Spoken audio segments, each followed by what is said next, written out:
recording. All right. Hey, Gogs, I wrote no material. Go ahead. I heard that you prepared a song for the evening. Oh, yeah. Yeah. I'll lay down a little bed of music.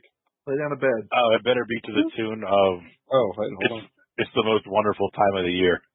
And now it's going to have to be. It was going to be the "Oh Christmas Tree" because it's the first song that popped in my head. The first song that pops in your head is "Oh Christmas." I don't know why, but it was like, "Oh Moleies time, Moleies time, we're gonna talk about film. Oh Moleies time, oh Moleies time, you're gonna probably regret hearing this. Oh Moleies time, oh Moleies time.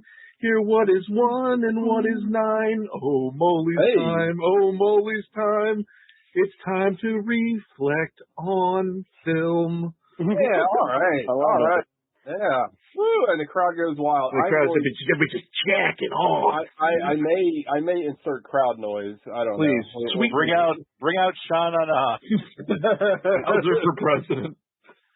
Yes, as the intro would lead you to believe, it is the 2022 Moleies. Oh man, my favorite episode of the year, to be honest. I love lists and I love populating lists, and it's just you're a real Oscar Schindler. Lists are the best. I think it speaks to my possible undiagnosed autism, but I fucking love lists. Like they're so much fun. Lists get me through my life, man. If I don't have a list when I'm starting my day, nothing's getting done. I need things to check off. I can't remember which year it was, but do you remember when we did a movie and did the Moleies like at the same, like it was like 4 hours? The year we did that, we did the Last Jedi episode. That was it. And the Moleies in the same night. But I don't think we watched it. We just recorded it. We did the Punisher one year and did the Moleies, I thought. The Dolph Lundgren Punisher. I remember it like... No, because that would have been Dolphgist. So that would have been August. I thought it was The Last Jedi, and we talked... That episode was forever long, because we hated that movie. Wait, no, it couldn't. Wait, oh yeah, we did hate that. I still haven't seen the Rise of Skywalker, so that's got myself confused. I still am envious of you about that. All right, well, let's get it underway. Get it on until we die. To get all this out of the way first, we start with the lowest rated one first, like 3 to 1. Correct. Because Gogs is going to ask in like 2 minutes anyway. I will. No questions so far this year. That's unusual. We go 3 to 1 or 5 to 1, depending on category, ending with the best or worst. Okay. Correct. What's our first? Sure, our first category. Order. Where do we want to start with category? Should we start with movie the podcast movies? Yeah, I think that's what we usually do. All right, let's start with our bottom. And again, if this is your first Moleies, when we say movie the podcast movies, these are all movies that we watched in this calendar year. So in canon that we reviewed. Not like movies that because we'll get into like outside of the show movies that we probably talked about on the show. But yeah, all the movie, the podcast movies are stuff that we watched within the last year. Just for clarity's sake, no, it's fine. I tried not to double dip. So there are movies that are 2022 movies that we also reviewed, but I tried not to put them in the same. Yeah, there's actually like 3 or 4. There's a surprising amount this year. Yeah. We watched a lot of 2022 movies this year, and the thing that I think is going to be the most interesting about this year, it was like we watched a lot of good movies this year, like a lot of good movies, well, both for the show and IRL. I had a hard time picking the worst ones. I had a very easy time picking the worst ones. I think we're all going to have different tops this year. I think it's going to be very different. Just like Senior Week. Well, Gogs is my top. Well, yeah. Well, but, I mean, he's really more of a verse, but that's fine. Yeah. So this works into one of the 3 jokes I wrote that TJ charged me with. We're going to talk about what I will refer to as Movie the Podcast's bottom 3, which is also what I refer to my penis. So we've got... all right, I got to remember to add a laugh track too. Add a laugh track. Gogs, you need to go because I think you can only do it since you're recording it. Mm-hmm. But you need to look up one of those streamers do it. That get one of those little sound effects banks. I mean, I could just do it here on my phone. It would be terrible. Yeah, that's what I'm saying. Next time, next time. You need that download one. You could just hit a little key because I think it would pick up on yours. Since you're All right. So anyway, I was definitely reggaeton, huh? Movie the Podcast's bottom 3 movies we reviewed this year, coming in the 3 slot. Let's go to number 1 in our hearts, number 1 in the order. Sean Grolkowski. What do we got, buddy? Stand by. I had it Cable here. Okay.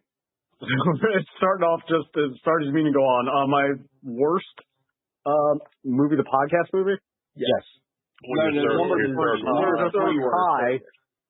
Third worst is a tie between Avengers of Justice, which is not a real movie, and the movie Firewalker. If we're doing that, okay, right? We're pinning those. Yeah. Mm-hmm. The other one it's tied with is Firewalker, the Chuck Norris vehicle. That was fucking terrible. Yeah. My list is not so much. Wars is pinned. Yeah. My list is not so much the technically worst movies as it is the most boringest movies. And like, I think we found that, like, you know, going back to our old creed, if you're going to be, go ahead. No, sorry, I forgot about something I wrote down. I just remember this movie being intensely boring, but not much else. Like, even though the plot was fantastical and bizarre, it was just flat, and Chuck Norris was really bad. I have it on my list because I kept a spreadsheet this year, and I was looking at it. I gave it a 4, but I couldn't tell. I didn't know Chuck Norris was in it. What was the plot? That was the Louis Gossett Jr. Chuck Norris. They start off and they're like neck deep in sand, and then that was my pick.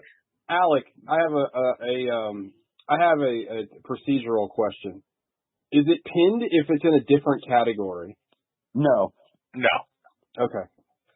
Just if it's in the same category. Force Wars is also pinned for me. Okay. Yeah, Force Wars was so fucking bad. Yeah, but Firewalker is, you know, in that tradition of Star Wars butt in or Die Hard butt in, but it is Indiana Jones butt in, and it's like none of the jokes work. Like, everybody's irritating shit. Louis Gossett Jr., who, like, that whole month was just a fucking trudge. That was a very Midland month. Like, when you're the Wish.com version of an Alan Quartermain movie, that's pretty bad. Which is also a canon. Yeah, I mean, he tried. But he didn't succeed in, like, anything. The karate was really bad. It's just everything. Like, I don't know why they kept trying to put Chuck Norris in as this, like, suave kind of, like, Harrison Ford-esque action man. But, like, all he can do is Invasion USA. Like, don't let that guy talk, like, for any reason. No. Let them legs do the talking. I also remember it being, like, this is par for the course for this era of film, but I remember it being, like, weirdly, like, rapey, if I remember correctly. Like, Well, it wasn't weird because it was the 80s and it was a canon movie, but yeah, like in present day. If I remember correctly, didn't Chuck Norris out of nowhere, he's like, so what color paintings you got on? Yeah, it was something like that. It was very... Yeah, it was not good. But that was it for me, along with the tied pinned one. So are we doing Snake, or are we just doing, what are we doing? Send it to somebody. I'm going to kick it over to Alec Harris for Movie the Podcast.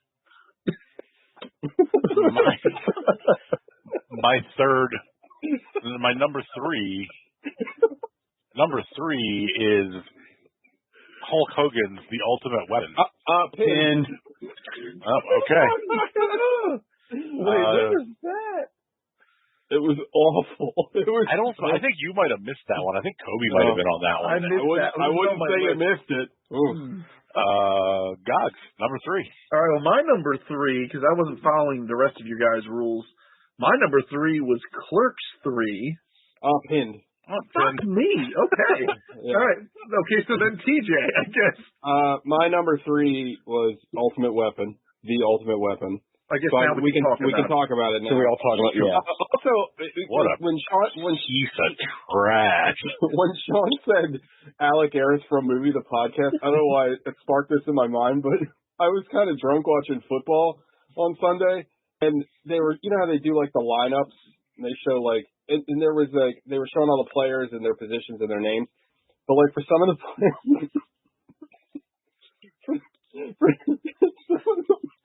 Jesus Christ, man, get it. bro. For some of the players, there was R's next to their name, and I was like, "Oh my God, are they Republicans?" All right, it was worth it. I like legitimately thought about it for a second. I was like, "Oh, the rookie." No. Anyway, God damn. So the Ultimate Weapon is a piece of trash. Holy shit. It's so boring. Like I honestly can't even remember the plot. No, Hulk Hogan is the Ultimate Weapon, and he and his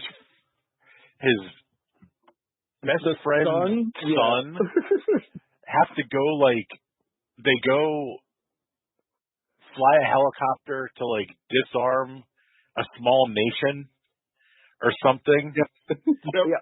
But then he runs afoul of some businessman who then kidnaps his daughter and tries to turn her into a prostitute. All I can remember about that movie is Hulk Hogan's bizarre St. John's Bay drip. Yes. Where did they even get polo shirts that big? And his hair, he had his hair was a little longer and flipped back or pushed almost not it wasn't combed straight back like Data from Star Trek, but it was like a backwards waif almost. It's hard to describe. It was something. I think the thing I took away most from it was Hulk Hogan in that movie put on his, and we've watched a number of Hulk Hogan movies on this show, but I always think it's funny when he puts on his Terry Bollea voice, because that's a voice too. It's not his that he doesn't just but he's trying to sound serious, so he over enunciates all his words. It's very funny. But yeah, Sean beat me to it. His fucking clothes in that movie were so fucking funny, because he's supposed to be this fucking commando, but he's wearing these off the clearance racket, I got $3 in cold cash for every pair of chinos I bought or whatever. It's fucking wild. And I remember the one scene that was kind of funny was in the very beginning they blow up. They create an international incident because they're supposed to be mercenaries, but they blow up this country's weapons depot out of nowhere, and it was so bad. We watched a lot of movies this year with World War III ramifications. Yeah. And international incidents. It was terrible. All right, so who's next? We're up to number 2, I believe, right? Everybody got their number 3 out? Yeah. So back to Sean. My number 2 was The Perfect Weapon. Oh, so okay. So then, to me, my number 2 was Clerks 3. Okay. So that must be your number 1 then. It is. Yeah. Okay. So, God. My number 2, which I think is pinned, this is going to get real confusing real fast, was the Shawn Michaels vehicle, Avengers Farce Wars. That's also my number 2. So that's okay. Can we can talk about that. That movie's shit. It's one of the worst pieces. And I'm going to jump a little bit into my number 1, but it shows you how awful Clerks 3 was, that Clerks 3 beat out this thing that is barely a fucking movie. Well, this is a spoiler for later. The only reason Clerks 3 is not pinned for me also is because it is on a separate list. Well, yeah, you had your weird, Avengers European rules or whatever. Avengers Farce War was a movie made for no one. There's no jokes in it. It doesn't land. It has literally no budget. $2 budget. It's the worst. It's terrible. And the funniest thing about it for me was that I watched that, and I immediately watched what was the dark jokester? Simon Rex. That's his name. Right? Yeah. Red Rocket. Yeah. So I watched Red Rocket immediately after this, and he's so bad as the dark jokester, but he's really good in Red Rocket. It's just unbelievable. I can't imagine being an actor. The Room and then turning around and seeing fucking I don't know, Tommy Wiseau in a Gaspar Noé movie. What the fuck? What is this? What am I doing? It's just got. I think I even said it on the show at the time, but it's got to be wild to be a fucking actor and you're in Farce Wars, and then you're in a real movie. That's gotta just feel fucking weird as hell. Put food on the table, man. I mean, and he's a good actor, but the Force Wars was like a weird mashup of like Star Wars and Disney and like Marvel but like it's also like one of those movies where like the satires or the parodies really bad because the people that wrote it only have the most base understanding of the thing that they're parodying. They're they're just parodying the trailers. They don't really have. Yeah, it's like a lesser of the like Meet the Spartans date movie, fucking Scary Movie 7 kind of parody movie. Like poor Ahemplo, like I don't care for Family Guy, but when they do the Star Wars parodies, they're funny because like there's some really deep cuts. Like one of my favorite jokes in there is like yeah, you know what? I asked those guys for a rail, and you know what they told me? What? They're afraid we would lean on it when they're standing right next to the fucking Death Star base. That is funny. Yeah. I agree completely. But yeah, Avengers of Justice Farce Wars. I can't even say it. Farce Wars. Awful. Just fucking, just like, it's just wildly unnecessary. Like, just not. And, I mean, when your like star of the movie is the fucking guy that lied about 9/11 from the League, I mean, you're in a lot of Stolen Valor, Steve Ranzizi, or whatever his name is out there. Yeah. What was his name? Like Dr. Penis or whatever? I don't even remember. Guy? I'm pretty sure it was Dr. Penis. Wasn't his thing like he only had his power? He was like Hour Man, right? Like he only had his powers for like 60 minutes or something? Or am I remembering something completely different? He didn't have powers for the entire film we watched. I thought he did have powers. I don't know. Didn't he not have his powers because he like it was like a night owl thing or something? Oh, he was like a Batman. He was like a Batman. Yeah. He was just crippled with self-doubt and his wife. Yeah, there's a whole thing. Bad. So fucking bad. Yeah, but anyway, so there we go. So now we're through. We're into the top spot. Right, the number one spot. Did everybody get there too? Yeah, I think so. Okay, top spot. Sean, go top of the order. Mine is Nonstop, the Liam Neeson airplane movie. Ooh, I missed that one too.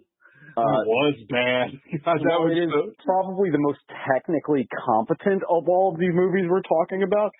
It is also like the most inescapably boring, probably because of same. Yeah. And like I don't know what Liam Neeson like is sentenced to do these movies as some kind of like racial sensitivity payback thing or something, but like I don't know why. Does he need the money that bad? You have does he have castle problems or something? Like yeah. I don't. Or at this point for him, they're probably just easy. Yeah. Like they're all the same formula. He just has to learn a few different lines. I still remember that. But it's not even like. But it's not like the Bruce Willis where he shows up for an hour and gets $1 million. Like he's still like, approximating human acting. Like he's still doing stuff in the movie. Like I don't get it. What month did we watch that? Because I remember watching it out on my list. Really? Yeah.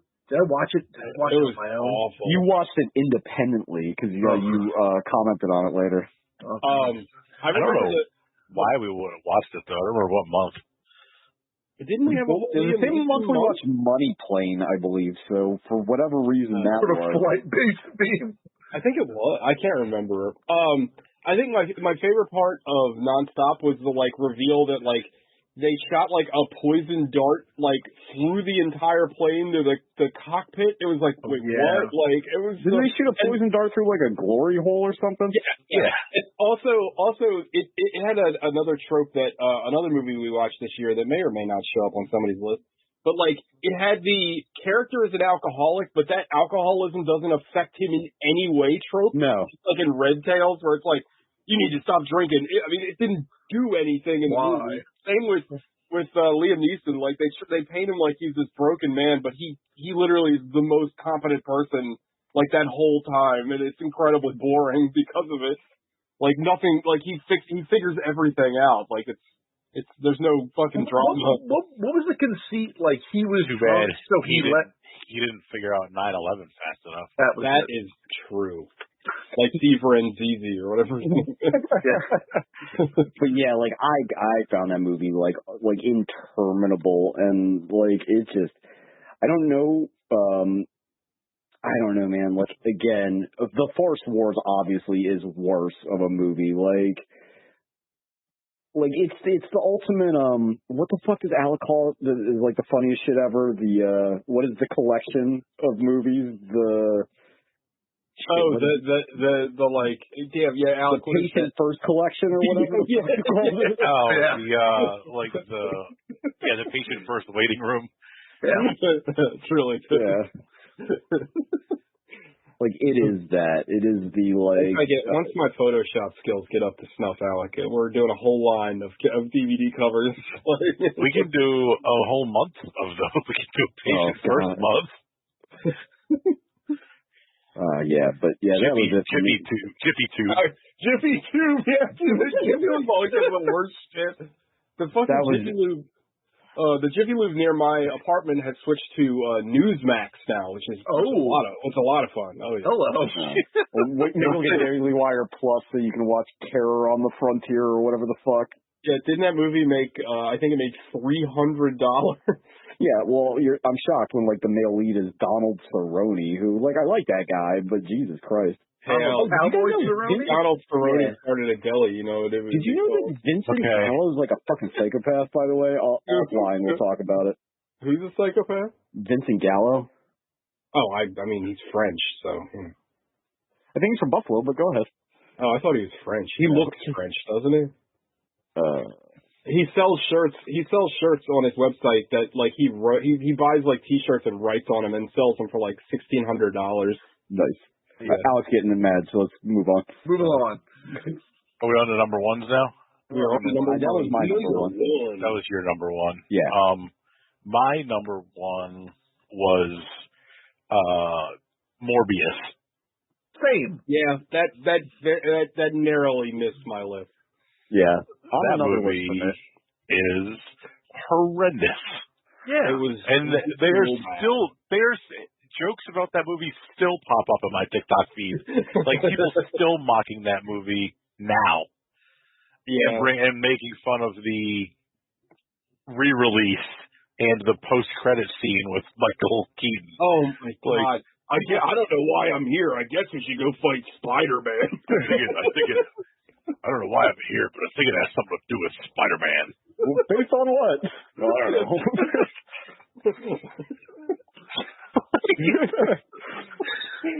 But it's funny because like it's the ultimate movie, the podcast Gogs movie, because like it's funny. Well, no, I mean that as a compliment because like it's the memes are funny and it's funny to talk about. Like if you break down the plot and that like scene that we specifically we're talking about, like oh that's hilarious. But then when you watch the movie, it's like watching piss dry. It's like stinks and it's boring and it's like wow. So you're comparing us talking about Morbius to how Gogs describes movies that suck. Yes. Yeah. Okay. Exactly. It's like, well, no. What I'm saying is that like there's a lot of fun things around the movie, but then when you watch, like for example, like the memes with Matt Smith dancing to that "Have Sex" song, like hilarious. But even like during the movie, you're just like, I just want to die. Like I don't want to be here anymore. It's just a joyless, terrible movie, and it's made with. And I think the worst part is it's a joyless movie made so earnestly that they thought they were making a masterpiece. I still, to this day, I mean, this was months ago, but I still remember whatever genius video edited the Matt Smith dancing to him going to a theater when they re-released Morbius, and he was dancing and he got his popcorn and he walked into the theater. Like, that was so funny. It's still funny. I'm still thinking about it. It was hilarious. Have sex. Poop my pants again. Yeah, poop my pants again. Poop my pants, my friend. Yeah, that was terrible. Something else. And they made it, and they like everything about that whole movie is wrong. It's like if you're picking Spider-Man villains to make movies about, don't start with Morbius. Why would you cast Jared Leto? Why would you cast Matt Smith as the antagonist? Because he's not like that great of an actor. Maybe that's all they could get. It doesn't make sense. And what's wild is they trusted the internet about the hype. I'm more excited. Go ahead, Alan. I'm sorry. I'm more excited for the Madam Web movie than I was for that movie. At least Madam Web's a weird ass fucking character. And it's got Sydney Sweeney, and she's got big old titties. Matt Smith has been an awful antagonist in two movies that we've watched. Because he was also like the He was like I don't what's the word? Like Skynet made flesh in that awful Terminator movie we watched. No, that was I thought that was No, the other guy. It was Matt Smith. no, He was thinking in of that movie. the John Connor. Who was that guy? Matt Smith was That's like Sam Worthington. yeah. No. Fuck. the guy's not Mark Strong. No, the guy. No. Yeah. The guy God. that he looks like I can't think of his fucking name. He looks like Joel Everyman, but he's not him either. But he played John Connor. That's what I'm thinking of. Yeah. Matt Smith was like evil Skynet. Okay. It was awful. But yeah. Morbius fucking garbage. Alex is 1,000,000% right. It's Morbin time. He never says that in the movie either. It's a huge myth. It's kind of funny that the internet trolled Sony into like re-releasing it and losing money. But like, God, it was so bad. And also, what is up, Alec? You just touched on it, but what is up with this trend of putting something out with like an associated character, but not putting them in it? Like that new Scooby-Doo, apparently, no Scooby-Doo is in it. Scooby-Doo is not in the show. Like, what? I mean, I'm okay with some stuff like that. Because like, wasn't it originally? It wasn't Scooby-Doo at the start, was it? I think later it was like later they renamed it that. It was like the whatever. Can you just like throw him in there? Like I don't know. Like it's like Gotham, right? They didn't. Batman wasn't in until like the last season. Like yeah, but Bruce Wayne was in it as a kid the whole time. Like who gives a fuck? Yeah, I don't. And like who gives a fuck about Spider-Man villains if Spider-Man's not there? The only, I mean, to be fair, Spider-Man does have some interesting villains that you could probably make some good movies about. This is not one of them. No. You could probably make a good movie about Rhino. You could probably make a good movie about Kraven. Well, they are with Aaron Taylor Johnson. Yeah. Can't wait for that. Like Kingpin, you could make him because everybody forgets he was a Spider-Man villain at first. A solo Kingpin movie could work. Yeah. Anyway, moving on. Somebody's number one is. Yeah, who's My number one is Clerks 3. That was my number 3. Yeah, that movie sucks too.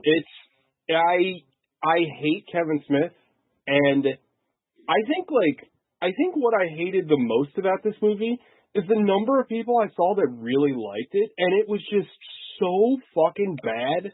Like it is just it. I actually think it's. We had this discussion on the show, but I think that it's worse than that Jay and Silent Bob reboot, which was also like I agree, devoid of creativity and just awful. But this was like even worse because this is like self-aggrandizing and just like he's just lost in his own like smell of his own farts, right? He's lost in his own shit stew. Like this dude, like he doesn't understand why people like his stuff, and he just is constantly trying to like intellectualize his own stuff that wasn't that great to begin with. Like, and this is me as a fan of his first, like, I don't know, 4 movies, and it's just like, dude, like, get over it. You know what I mean? It was so awful and not funny, and like his big creative or his big like narrative crux in that movie is both of his characters have heart attacks. Like what? Like Rosario Dawson is a ghost for some. Well, she's a ghost because they probably couldn't afford to have her for more than a day. But like, it was fucking awful. Like it was just, and like it looked bad, and like everything about it was bad. Everything about it was just the absolute worst. And it made me, like, Sean has said this throughout the year, but, like, that's one of those movies that it's like, man, maybe it's time to hang up movies for a little while. Like, if this is what's, like, this is what counts as comedy, Bucka Bucka, Wuzzle Wuzzle, like, this is what a movie is to people? This is what people are getting nostalgic over? People are saying they were, like, getting legitimately, like, teary-eyed during this piece of shit. Like, I don't know. I hated it. All of those people need legit therapy. Also, well, we were crying for different reasons. Yeah, crying out of I don't know if you have anything to add, but I just despise this movie, like on like a fucking spiritual level. Like, it's just it's joyless and soulless, and just self-referential, and just all these things that are, I don't know. It's such a fall from grace because I used to love Kevin Smith stuff. I love Mallrats. I love the original Clerks, right? Like, I liked Through Dogma, I think, or maybe Jay and Silent Bob Strike Back. But you like Clerks too. I like Clerks too. But yeah, and Zack and Miri, I think we can all agree. Zack and Miri was kind of the last one. But I think it's just like he fell off so hard. I don't know why. What happened? I guess I don't know. Whatever it is, and I'm trying to think, are there any directors that on a long enough timeline have not disappointed us, though? Yeah. I mean, him and Tarantino basically started their career at the same time. Like Tarantino was a little bit before him, but like, relatively speaking, like they're parallel. You know what I mean? Like, honestly, like, Clerks didn't get, if you never had Reservoir Dogs, you probably wouldn't have gotten Clerks because Reservoir Dogs kickstarted that whole like indie film movement back then. But you could say that they're more or less on the same track. Now, the crazy thing is in this movie, Kevin Smith fucking compares himself to Tarantino, which is fucking absurd. How dare you? And like, I mean, I don't know. I don't think I'm out on the island here and saying that Tarantino is a guy that has been consistent through his whole career. Like, I think if anything, he's only gotten better. But I would disagree with that probably. But I don't hard disagree with gotten better. Once Upon a Time in Hollywood is one of his best movies. Like, it's fantastic. I know I've said this a million times, but like I feel like his lack of editing now makes the movies suffer. And not saying that they're still not better than almost every movie, but like I think his movies suffer a bit. A more deft hand at the editing table. I don't know. I mean, I agree to a certain extent, but I think that, like, I don't know, writing. I'm not going to sit here and say any of those movies are bad. Yeah. But. Well, with that, all those movies suck shit. So now let's talk about stuff that didn't suck shit. That's right. We're going to talk. Wait, did we cover? We cleared everybody, right? We're good. Yeah. All right. Yep. The shit fest for now. This is going to be wild. I am so excited for this. This is going to be wild. I don't think top 3 for MTV. I don't think anyone's going to pin. I don't think anything's going to be pinned. I think I'm going to pin shit left and right. I don't think so. I don't think so either. I'm like one of those bug collectors. All right, Sean. Again, I try not to pick, like, I didn't pick, like, Only God Forgives or any shit I've seen a million times. So with that preface, my number 3 is Tom Hardy's Vehicle Lock. Oh. Yeah. Great movie. That was creeping into mine. That is a fantastic movie and, like, very ambitious to do a oneer. Like, it's one guy is in the entire movie, and then to do it all on phone calls and still be compelling. I know it was mileage may vary with some of that stuff with us. Like, if I recall correctly, Alec got a little bored with it at parts. Yes. Yeah. And the score was weird. But beyond that, man, I thought that movie was kind of a triumph because it's a very small story, but, like, I'm still just, like, as tense as I can be, like, in a movie where the stakes are much higher. You know what I mean? Because I think we all fucked up somewhere. This is going to be kind of a theme for my list anyway, or movies about people who are fuck-ups and, like, are aware of it, but cannot change for whatever reason. But no reason. agency to do anything about it. Right. And that, to me, almost made it into my biggest surprise category, because I remember not liking that movie, and then I watched it, when I watched it on the show, I was like, I don't know what I was thinking. I loved it. I thought it was great. Again, this was a really, I think somebody mentioned it already, but this was a really strong year for movies for us. Like, we watched quite a few really good movies. Yeah, quality-wise, this is probably the best year. One of the better. A lot of certified good-ass movies. Probably one of the best things that happened to the show is TJ not pulling out the too good rule. We've gotten rid of that rule for years. That rule is gone. I was wrong. Look, I don't know. The themes were pretty strong too. Like, there's a lot of waggle in the themes. Alec. Okay. My number 3 was Pleasantville. Ooh, another good one. Strong pick. Yeah, I love that movie. It's a fun movie. I think everybody liked it that watched it. I think, Sean, you might have missed it. I don't know if you watched it or not. I missed it, but I do like that movie. It was really good. It's an excellent movie. It's very well made, and it's really really tonal and not tonal, poignant. Yeah. But like everybody's so good in it. Yeah. Like William H. Macy, Tobey Maguire, what's her name? Reese Witherspoon. Joan Allen. Yeah. Joan Allen. The dude from Fast and Furious. I can't think of his name right now. The one who died. Jeff Daniels. Diesel. Paul Walker. Paul Walker. It's the best Paul Walker's ever been. Jeff Daniels in Fast and the Furious. He died. First one. He got blown up on that bus. That's easily Paul Walker's best movie. Like, yeah, 100%. Well, next to that T-Rex movie. God, that's funny. Like Danny the Dinosaur or whatever the fuck it's called. No, it's called like Tammy and the T-Rex, I think it is. Yeah, Tammy and the T-Rex. We watched that a couple of years ago. It sucks. It's awful. Where he's like, there's a hockey conceit that he's being hunted all the entire time. You bring that movie up a lot. It's called what the fuck's it called? Like, Scared Straight. It's got some weird title. Running Scared, I think. Running Scared. That's it. Yeah. That's it. Yeah. But yeah, Pleasantville. It's a very good movie, and visually, it is absolutely stunning. And like, yeah, I agree. I really enjoyed it. Considering it came out in '99, those effects are insane. They're bonkers. Weren't you saying they still don't know how they did it? Yeah, I think know. TJ said there's like some special effects podcast, and they still have no idea how they did some of the stuff they did. Yeah, like it's a YouTube channel. 25 years later, they still really can't figure it out.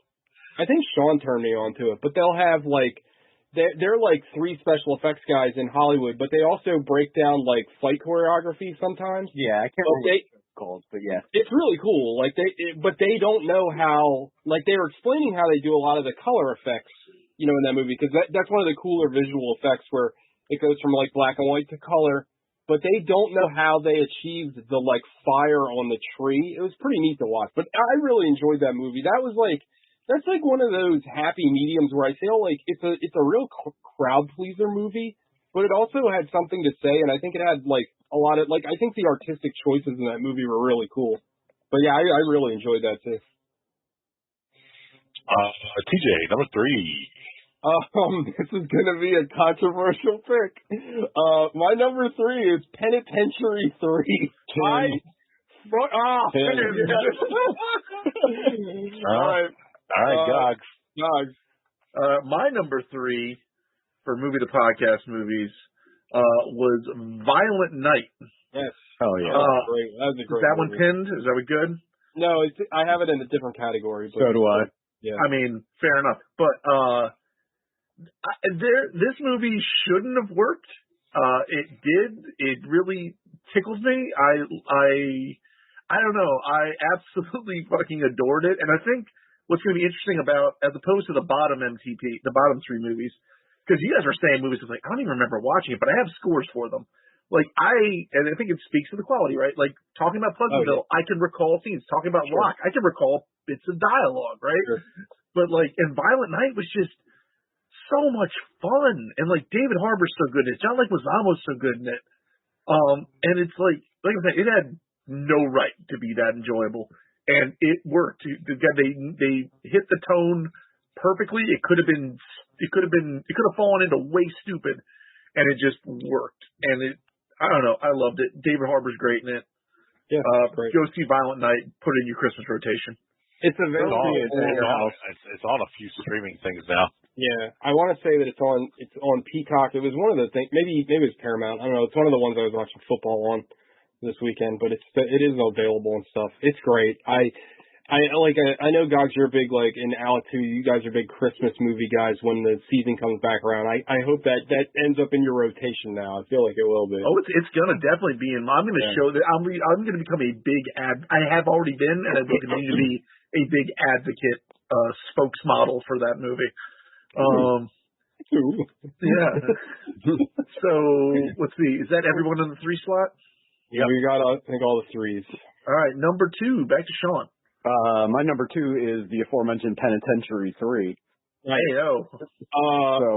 So yeah, this movie was amazing. Yeah, the back-to-back double feature of The Story of Ricky, which is a movie I think TJ and I have both seen 1,000 times. A million, yeah. And Penitentiary 3, which nobody had seen, is the PCU A Bridge Too Far scene. This is our thesis for movies, because I will never forget that movie. Like, as long as I live, there is shit that will stay with me beyond the grave. This movie is a certified good-ass movie through the scores of 2 10s and 2 6s. Dude, I watched this movie, so we watched this on the show. I immediately watched it after the show. Like, I love this. Like, it's so fucking insane. It's so poorly made. like the ADR is all over the place, and like the last scene, like the fucking mix is all off, and you hear the guy just scream, "Guts! You got guts! Get him in guts! Guts!" And you have the fact that we watched like a fucking like 8-track transfer of it made it even better. Like, I don't want to see a restoration of it. Like, the movie should exist only in that form. The Kingpin is named, what was his name, like Avalanche or... Sahara? Serengeti. And he lives in this, like, gay palace for some reason, and in the heart of the prison. In the heart of the prison, and then he lives in the Black Lodge. The warden bets on the fights, but, like, it's so fucking insane. But he has that weird man involved at the end. But unaware and totally incapable of stopping it somehow. Like, and there's like a little person. You're making to kill somebody because we're having a boxing tournament. Like, excuse me. They unleash a little person who is like a rabid dog who. They literally unleash him to rape the main character. He canonically tears off your penis. He fights. Taking his manhood. He takes his manhood. He fights off the rape, and then that little person becomes humanized and becomes like a wizard boxer. He gets humanized by being fed bed oranges. Well, they're smoking crack to keep rats away. Yeah, the bed oranges wean him off the crack pipe. It's the most insane fucking thing. They like, there's this weird romance that's interjected in the middle where like they're like, hey, we're gonna bring up female. This movie is for you to too gay, son. Yo, they let him keep a saxophone on the prison transport. Not even in the jail. They're just like, fuck it, just let him have it. Let's not forget the very beginning of this movie. I swear to God, I could be a little off, but there's literally like a line where it's like, it's a good thing you killed somebody because we need fighters. Yeah. Like in the paddy wagon. Yeah. I love it. Well, the guy who said that was the one who was playing the saxophone. Which was diegetic.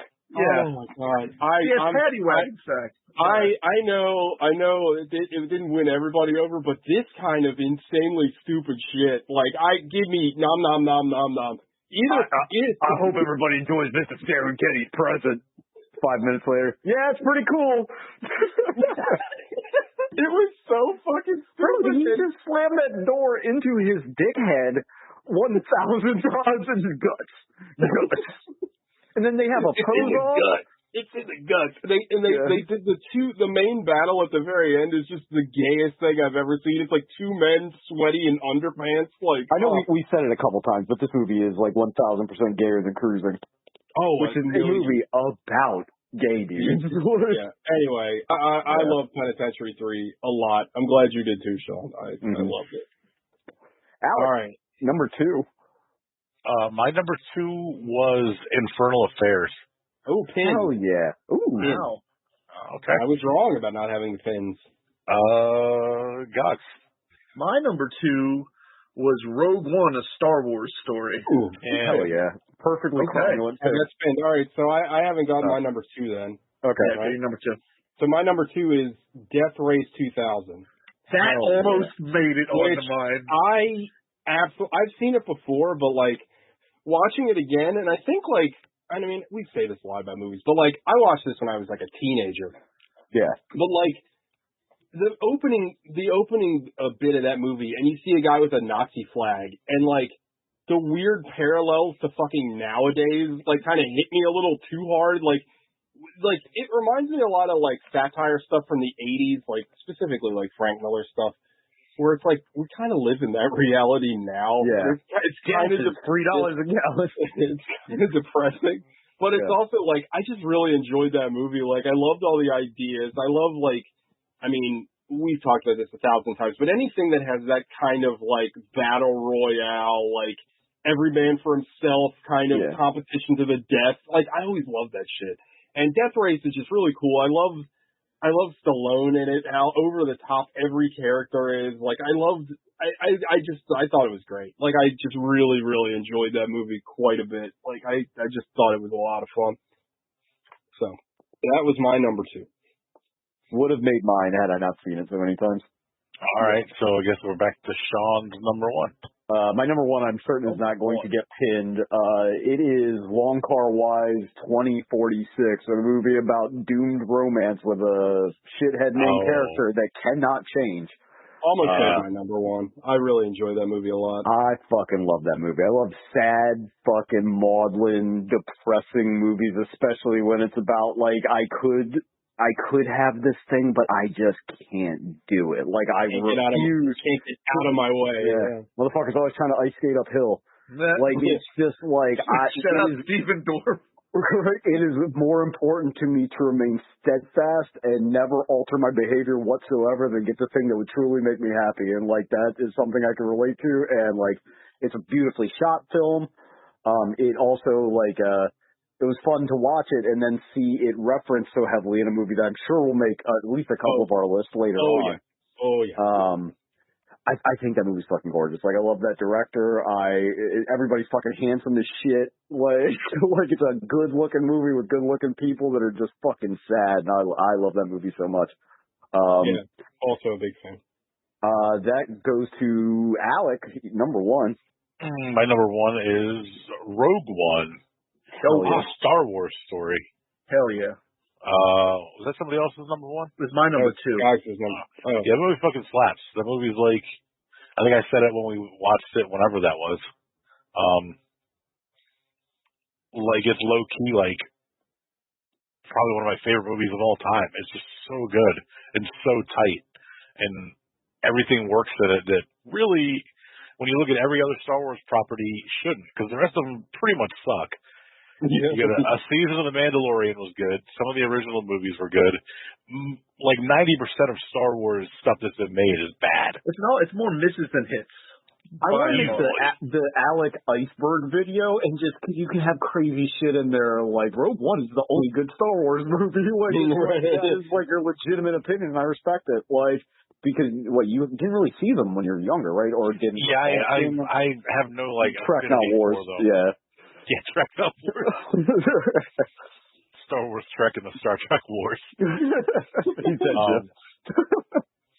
But yeah, I have no like. I didn't watch them when I was a kid, so I didn't like have an affinity for them growing up.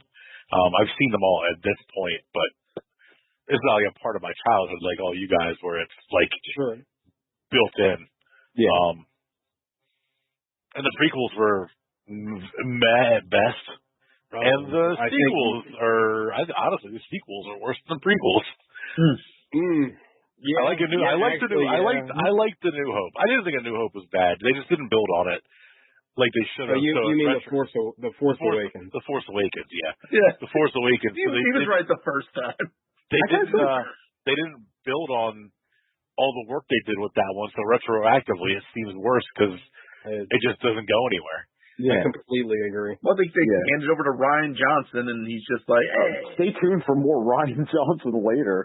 Just subverting expectations left and right. Yeah, I'm going to make a bad movie. No one will expect that. I think that is my biggest memory of Star Wars at all is fucking The Last Jedi, looking over at Alec 10 minutes in the movie going, I don't think I like this movie. Yeah, I remember that distinctly. I was shook. And by the end, you would confirm that. Yes. Ryan Johnson confirmed it for you. It also is semi-related. I remember walking into Batman v Superman and looking at you. You were a couple more people down, and you just gave me the big double thumbs down. We were only like 10 minutes into the movie.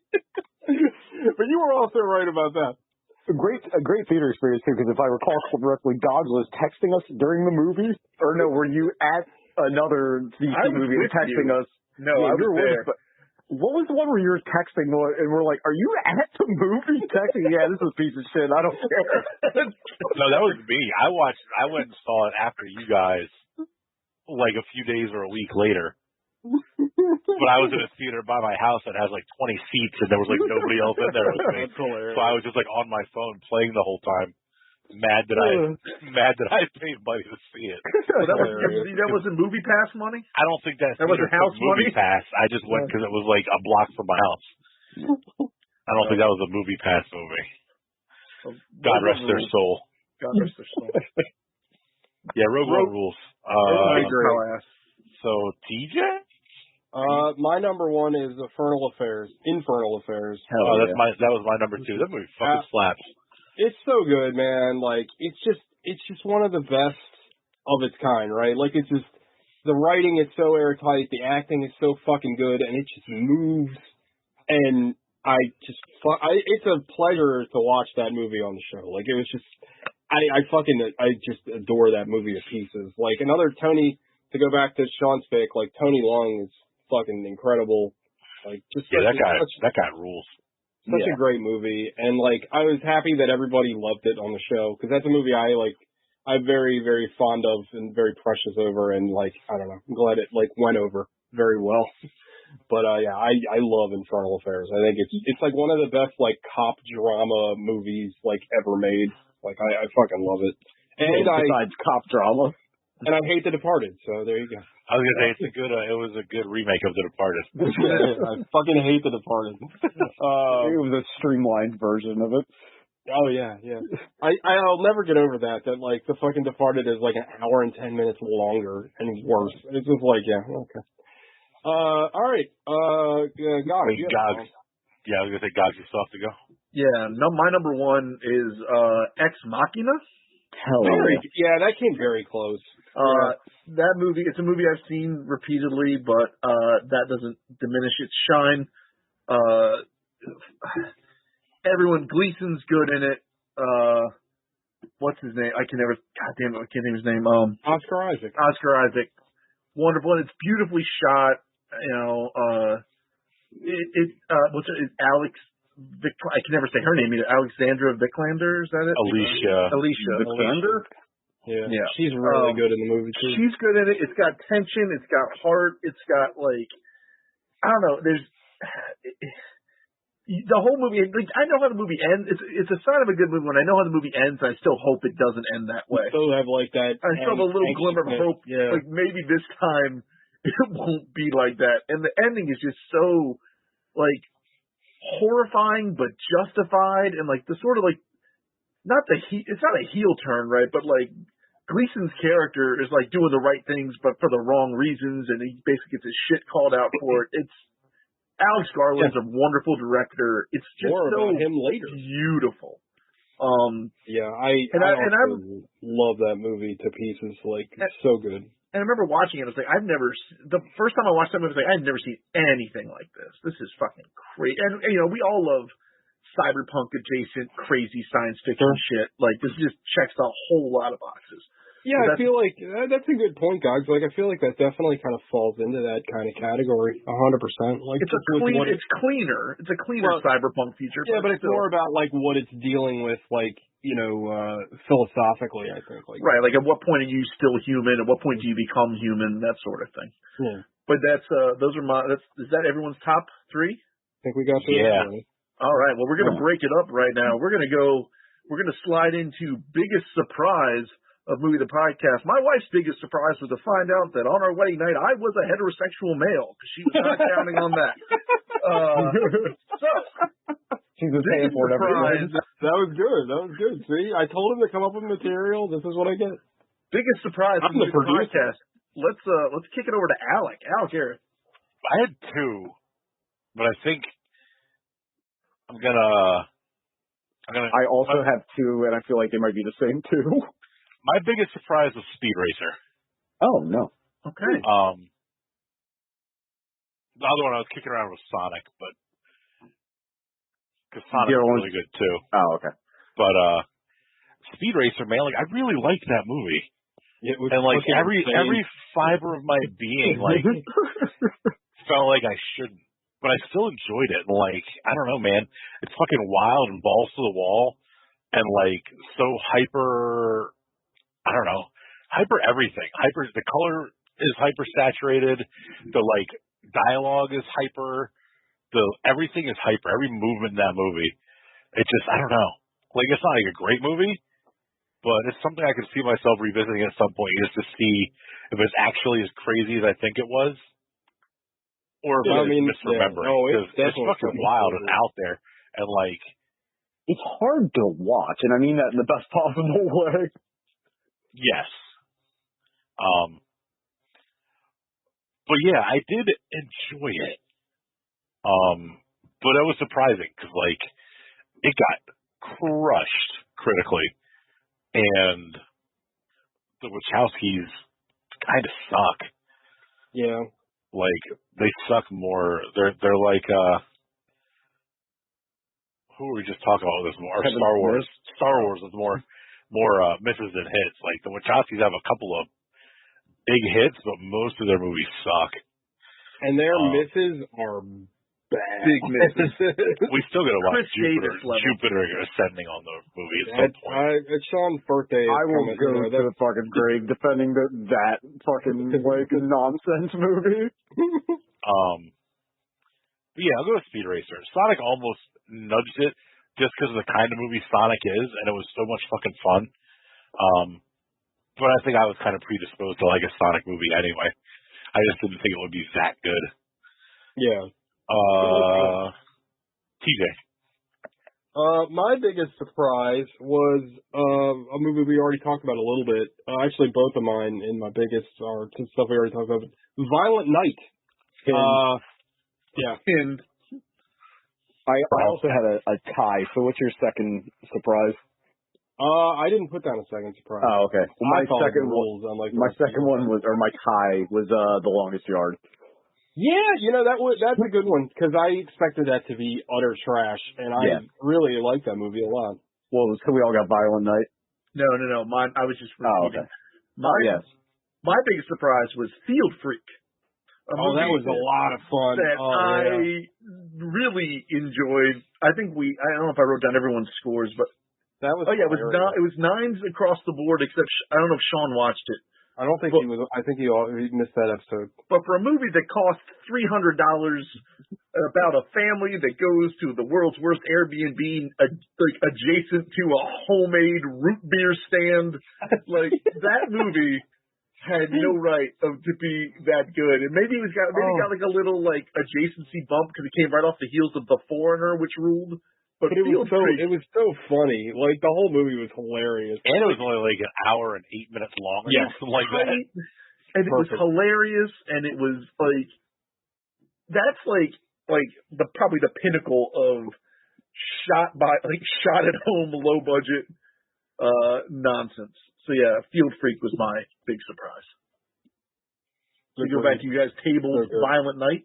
Yeah, Violent Night was just fantastic. I loved it. I was expecting the worst, to be honest. Like when I saw like Die Hard but a Christmas movie, I'm like, I don't know. But Die Hard is a Christmas movie.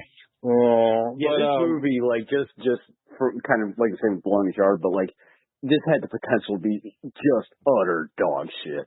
Oh yeah. Yeah, and the people that were telling me it was good are people whose movie opinion I don't usually agree with. So I was like, I don't know. It sounds like Sure, Mom. I'm sure it's good. Yeah. Right? It sounds like a normie movie, but man, it committed to the bit so hard, and it was so fun and violent, and like recognized how fucking ridiculous it was, and like I loved within like the first like 10 minutes they were like. Oh no, he's full on Santa Claus. Like there's no like, is it like an ultimate Thor, or you're never sure if he's crazy or whatever. It wasn't Arch Enemy. It wasn't like maybe because he's off his rocker. It's just shout out to Arch Enemy though. Sure, I also love the fact that they were just like, this is just Die Hard. Like they didn't even dress it up. They're like, no, it's Die Hard. Oh, they made overt references to it. Yeah. The Home Alone scene was incredible. Like I loved it. But, it wasn't the best movie. My like fucking Dinosaur Bones expectations were like very, very well surpassed. I really enjoyed it. Yeah, it was a lot of fun. I recommended it to a ton of people afterwards. I was like, it's just so good. You got to watch it. So yeah, that was my most surprising. Is that everybody? I think that's everybody. Yep. Now on to biggest disappointment. Biggest disappointment. My wife's biggest disappointment was to find out that I was a heterosexual male at our wedding night. Same joke. I'm gonna put crickets under that one. That's fine. I don't give a shit. I'll edit out my laughter. TJ. You know I love anti-comedy. It's Firewalker. Hey. That was a disappointment? Did you see that poster? Yeah, I guess that's true. The poster was sick. You got Lewis Scott. Is it one of those things where because it's a canon movie, you expect a certain level of like slap nuts action and shit? I thought that it was going to be goofy, and I thought it was going to be fun and like campy and stupid in like the best kind of canon way, but it was stupid and boring in the worst kind of canon way. Like, I don't know. Like, I think I was just fooled by that fucking poster. That poster is so awesome, and like. I don't know, Louis Gossett Jr., even though, like, again, that month was kind of the drizzly shit, like, he's a good actor, and, like, I thought maybe that he could wring something out of that movie. Like a ska band. It was so bad, and, like, I don't know, it was fucking terrible. So, yeah, that's my most disappointing for me. I also picked that movie, if I'm not mistaken. No, I picked that movie. Oh, I thought I did. I picked Enemy Mine. I forget who picked Iron. God, didn't you pick Iron Eagle or is that out? No, I think you picked Iron Eagle. Did I pick Iron Eagle? Pretty sure. All right. Either way, they're all fours. It was everyone was a four. That all of Louis Gossett July was fours for me. God. Even Enemy Mine. Even Enemy Mine. I remember liking that. Yeah, you guys did. I didn't. It was a 4, 6, 7, 8.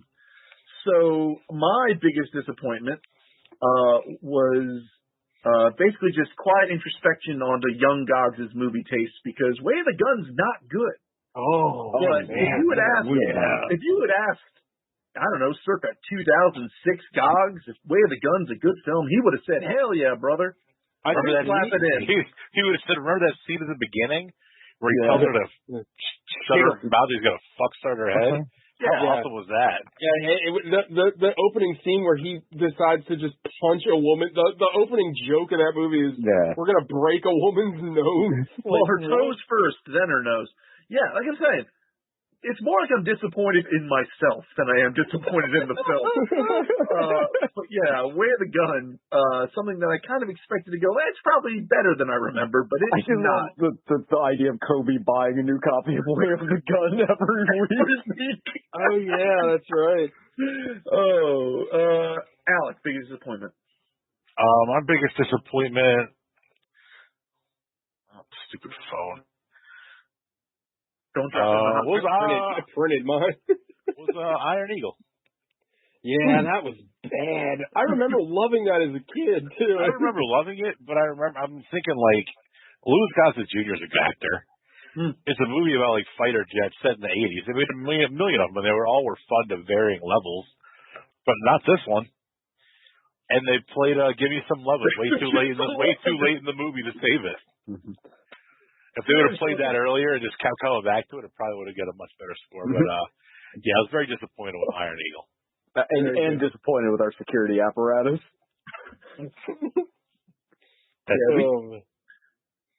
Wait, who's left with disappointed? Didn't it have like some hilarious Dio song at the end of it? I remember, like it was something really. He wrote a song for it. That's right. I also remember that, like, Doug, if you're listening to this, I got shot down approximately 7 minutes ago, and this is what you need to do. Look out for that guy on your left. Like, what the fuck are we doing? I forgot about this. It's like when Charlie made like GPS directions for Frank and his right. Also, to go back to Sean's earlier point, this is one of those movies where the hotshot pilot literally starts World War III. He air raids like a fucking nation's like air base. Oh, they invaded a sovereign country to rescue his dad. Right. Who was also and he's blowing up like hard water reactors. Now they need to make a remake of Iron Eagle where Brittany Griner's wife flies in and bombs Moscow to rescue her. I'd watch it. I would watch the fuck out of that. Hell yeah. All right. Biggest disappointment.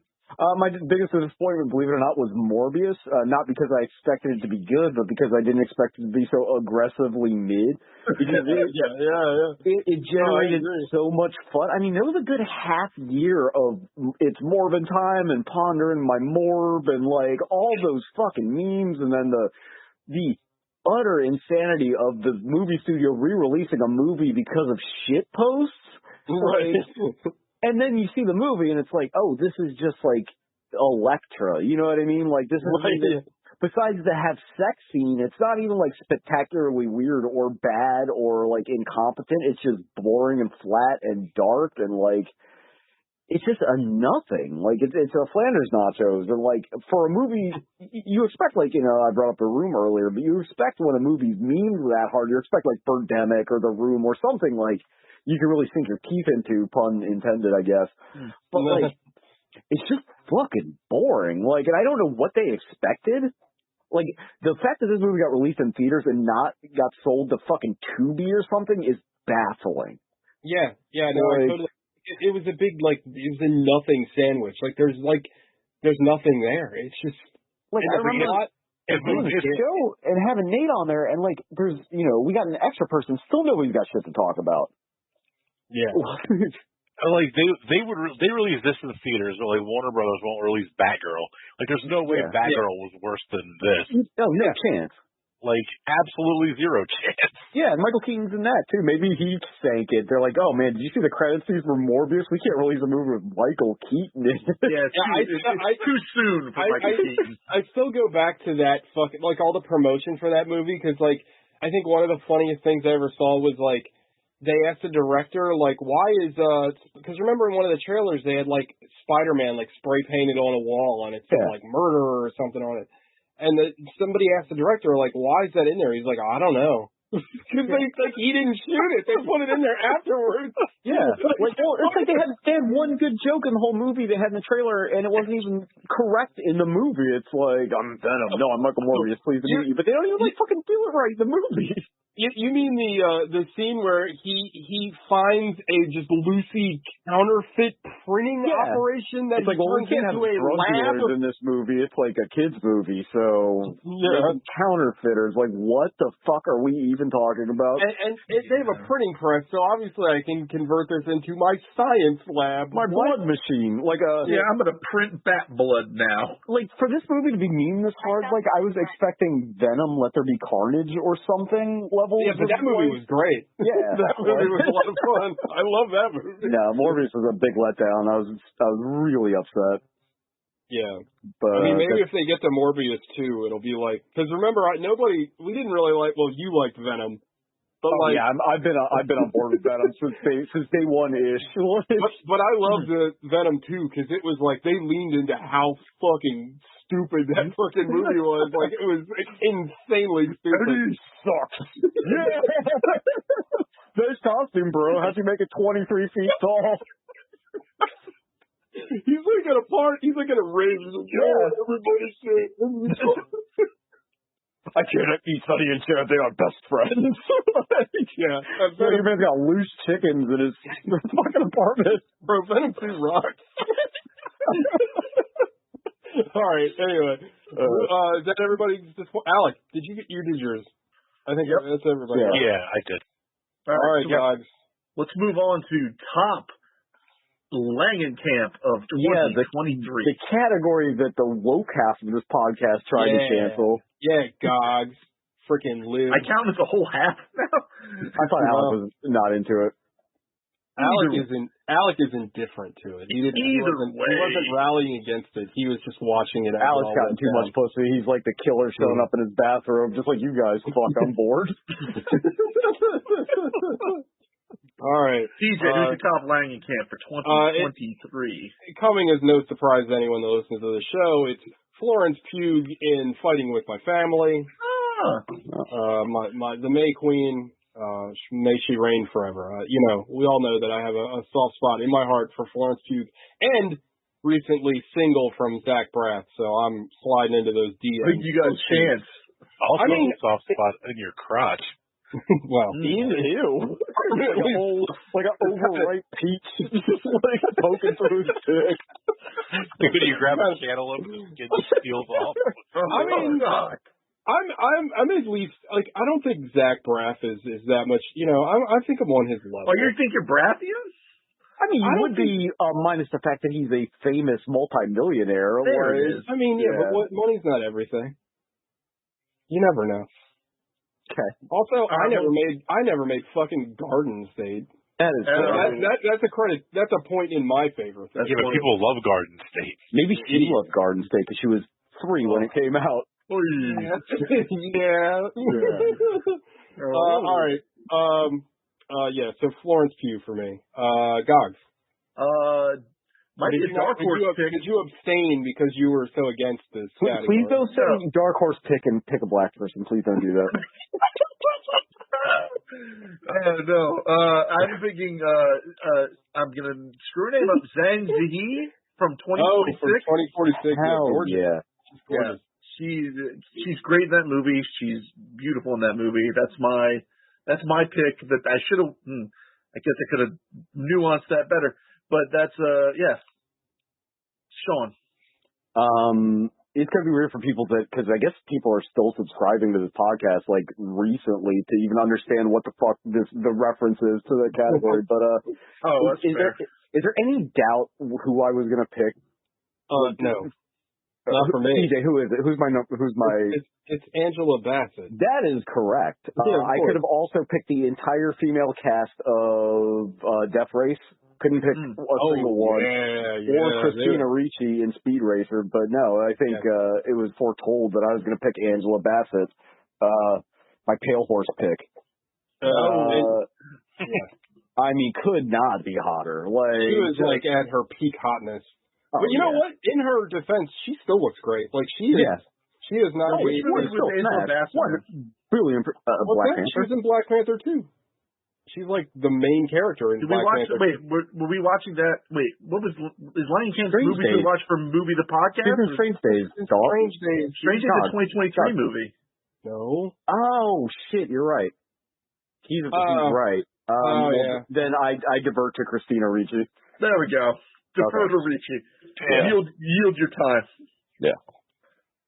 Pinned. Oh. Well, there we go. Well, Alex, your turn. Nice. Alex, would you like to have a tandem conversation about how we want to fuck Christina Ricci?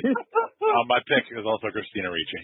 Hell yeah. She looked great in that movie. She always looks great. Have you ever seen the I don't know if it's actually her, but that like mock-up of her dressed up like Morticia Adams with the dress and everything? She did it for some magazine. Yeah, oh my great. goodness. She looks fantastic.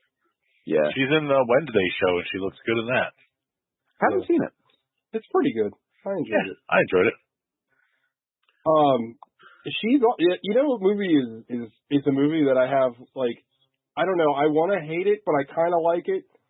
Black Silk Moon. Oh, yeah. I don't know what that movie's about. Yeah, I have no idea. I've watched it 4 3 times, and I don't understand the point of the fucking movie. Like, I don't know. Isn't it about Samuel Jackson getting her off heroin or something? Like, ride it out. I've never seen it. Like, it seemed like. Oh yeah. I know she gets chained to a bed, and then you'll be just as confused as I am. But it's a movie I kind of like, but I don't know why. But I kind of hate at the same time. Well, it's funny because like Craig Brewer makes Hustle and Flow, and like is critically acclaimed, and they're like, do whatever you want, and he does that, and they're like, you can't make movies no more. Right.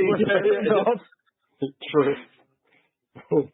All right, guys, that's everybody, right? That's everybody. So now we move on to the yin and the yang of the yang. Fans. Yeah, and then with that, I'll lay down my last joke I wrote, which will be before we get into Top Weasel, I want to clear the air on something. It's a popular meme here on Movie the Podcast that I'm transphobic, and I would just like to say, I'd like to just set the record straight and say that I'm also arachnophobic.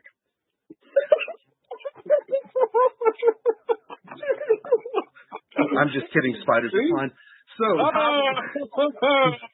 I went real Norm Macdonald into that one. I was gonna say that's a McDonald joke. That's like not bad. I still liked it. So top beef weasel. Let's hear from Alec. It is. I gotta make sure I pronounce the name right. Probably Latukefu.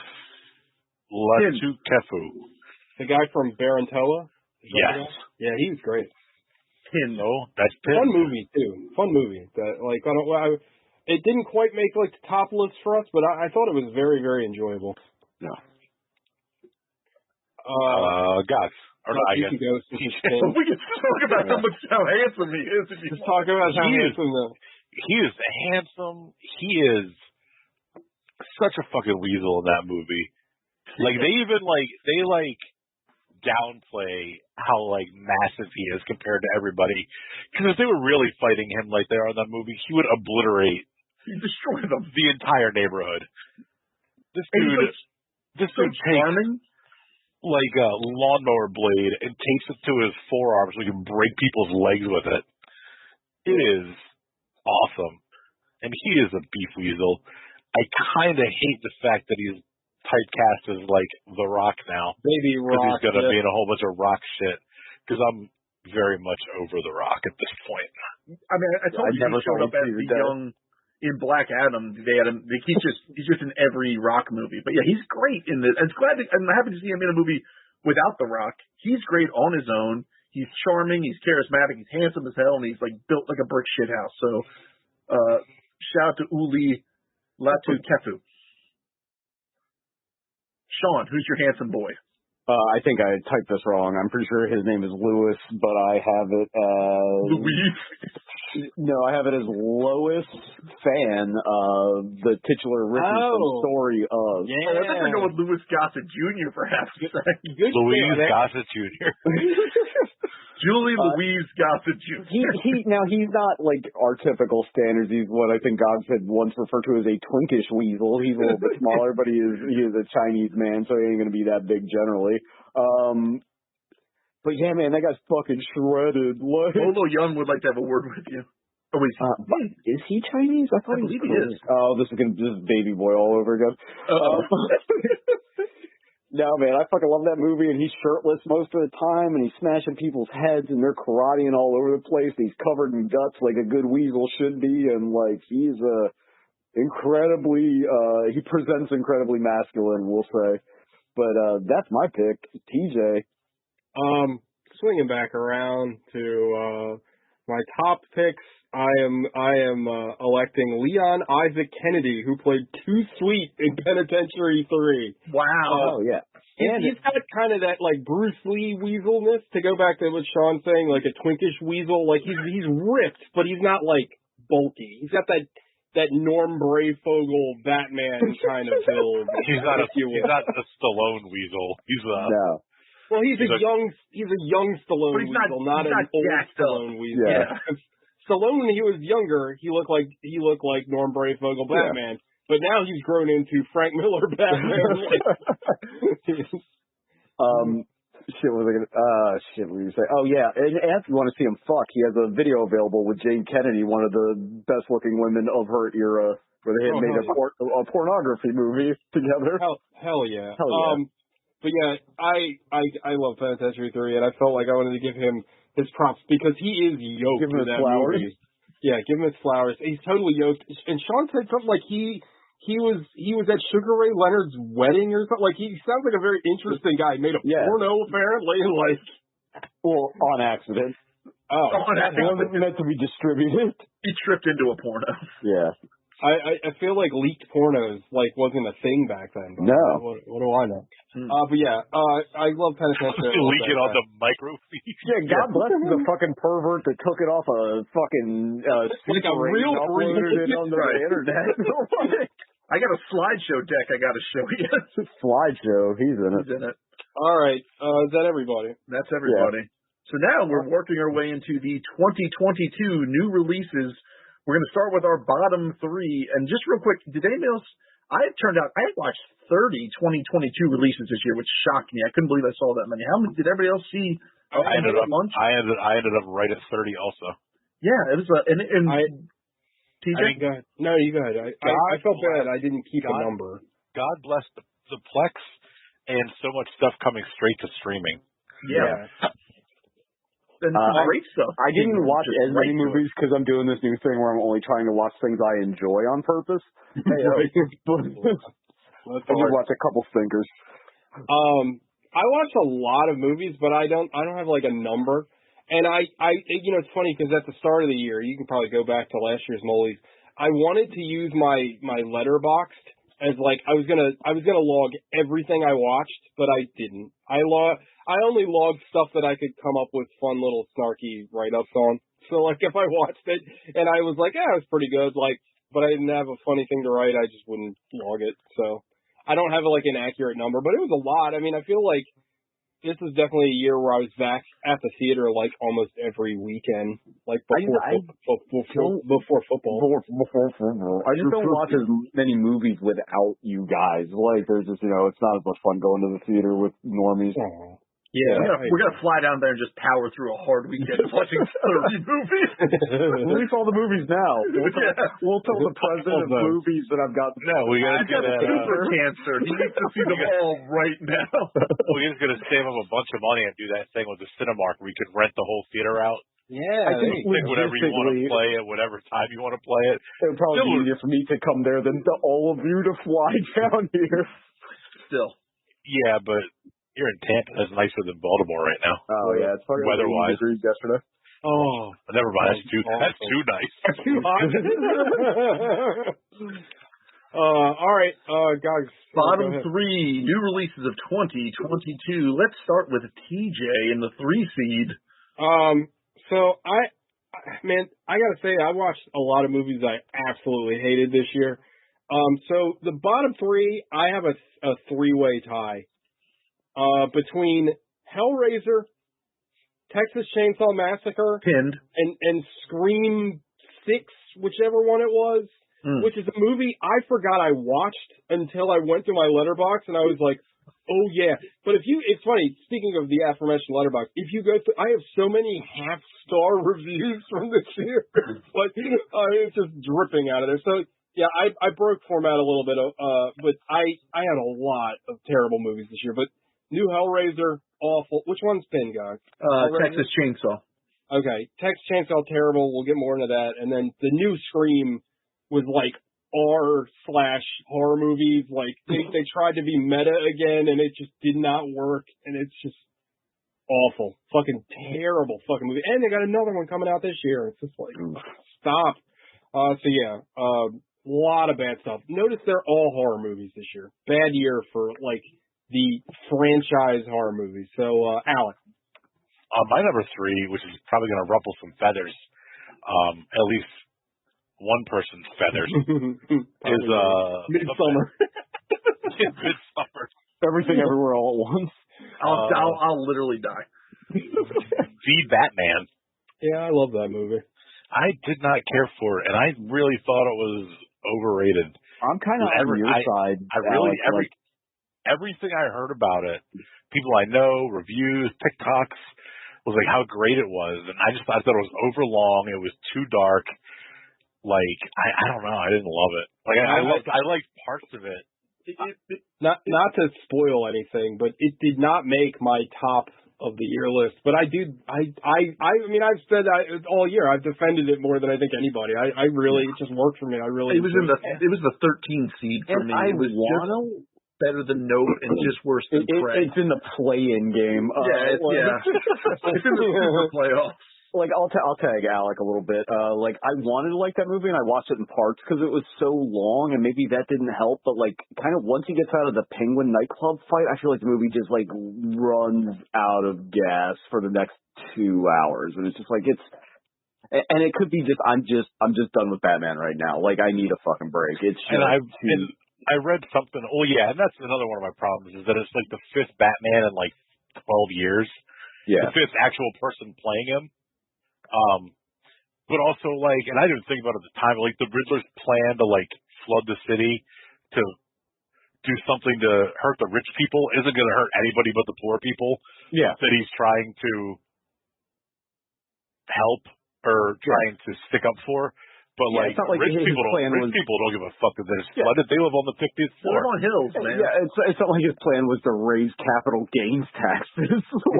Yeah. Anything over 150 grand gets taxed at the 40th percentile. Nope. Oh shit. His plan is to increase student loan debt payments. Gods, number 3. My number 3 for worst movies of 2022, was the Texas Chainsaw Massacre. So bad. So TJ had it in his multi-level marketing 3-slot. The movie fucking awful. It's egregious, and it's unnecessary, and it's full of people you don't care for. And when they all get got, you're like, well, at least they got. Like, it's just dumber than dog shit, and I hated every second of it. There's one scene on the bus that is kind of fun. But even that scene is fucking ruined by the fact that, like, it's so... Like, that movie is, like, caught up in, like, owning the libs in, like, the weirdest way possible. Because it's, like, the people in the butt, like, Leatherface is, like, this 7-foot-tall monster with a real chainsaw covered in blood. And they're like, if you try anything, buddy, you're canceled. And he's also canonically, like, 1 trillion years old or something. He's, like 80-some years old, And he's hucking chainsaws and, like... he's like, he lifted a whole building and smashed someone with it. Like, that movie's dumb. So that's my 3 seed for, but there's dumber. More. That's I will say, guys, the one positive, like the one shrivel, like little tiny good idea, I did like the improvised leather face when he cut that face off and then used that as a mask, like instantly. Yeah. Not a bad idea. No. In a better movie, kind of a cool idea. But a shit movie. But, awful movie. Also, it wouldn't work because I think your skin would, like, it would dry really fast. Yeah, well, we can talk about the logistics of wearing other people's skin later. Sean. And we will. Tune in for the After Dark. My number 3 is Ryan Johnson Presents fucking Glass Onion. Oh, you watched it? I watched it. Oh my God! I can't believe you watched it. I watched it. I had it on and like was doing literally anything I could not pay attention to it. The reason I don't like Ryan Johnson movies, I think, and this it kind of started out in Canto Bight and kind of continues on to this day, is like, oh, he's skewering rich people, but it's like the only people that say that are other rich libs. Like he is like blue check lib, like id run wild, and it's like, ooh, we're making fun of like Elon Musk, and like, yeah, I think Elon Musk should have his head cut off, but like I don't think like like a fucking a pithy barb is enough, like you want to make a movie making fun of like these rich assholes, just have like make it like Assassination Nation or something, you know what I mean? Like, yeah, let's get to the fucking heart of it. And then like the whole ending with the Mona Lisa, and it's another like, it's like, if you went to this, some fancy ass grocery store and got all these great ingredients and then just made a poop out of it, like and served it to somebody. Like, it's just like, why waste everybody? You're wasting their time, you're wasting my time. But like, people eat that shit up, and it's these fucking boring, stuffy, lib movie critics like I hate to dunk on Rachel Maddow, but she sucks. Like these type of that class of people, and it's like, I'd rather watch fucking My Son Hunter or whatever, like a Daily Wire fucking psycho right-wing agenda movie than watch this fucking Dinesh D'Souza for your ass and butts. Like this fucking milk toast. Oh, we're the takedown of the rich. Like, and I think I've made this point in The Last Jedi, the movie we can never stop talking about. It's like, you're going to take a $250 million movie to lecture me about how rich people are bad? Like, get the fuck out of my face, Rain. Like, this shit sucks. You suck, and if I ever met you, I'd fuck you up. Ryan Johnson, fight me IRL. That was my number 3. You guys, everybody went for 3, right? So, back to TJ. I think it's number 2. All of mine are horror movies. My number 2 is Halloween Ends. 10. Oh, God. Okay. Well, actually, it's also my number 2, so. Okay. Halloween Ends was just, like, I didn't think anything could be worse than Halloween Kills, and then Halloween Ends shows up, and, like, hold my beer. I don't understand what the point of the movie was. Like, Michael Myers is, he psychically linked to Corey, and then, like, the movie's a fucking mess, and then they forgot that they had to have the big showdown between Laurie and Michael, and that feels stitched on. And didn't we do that the last time?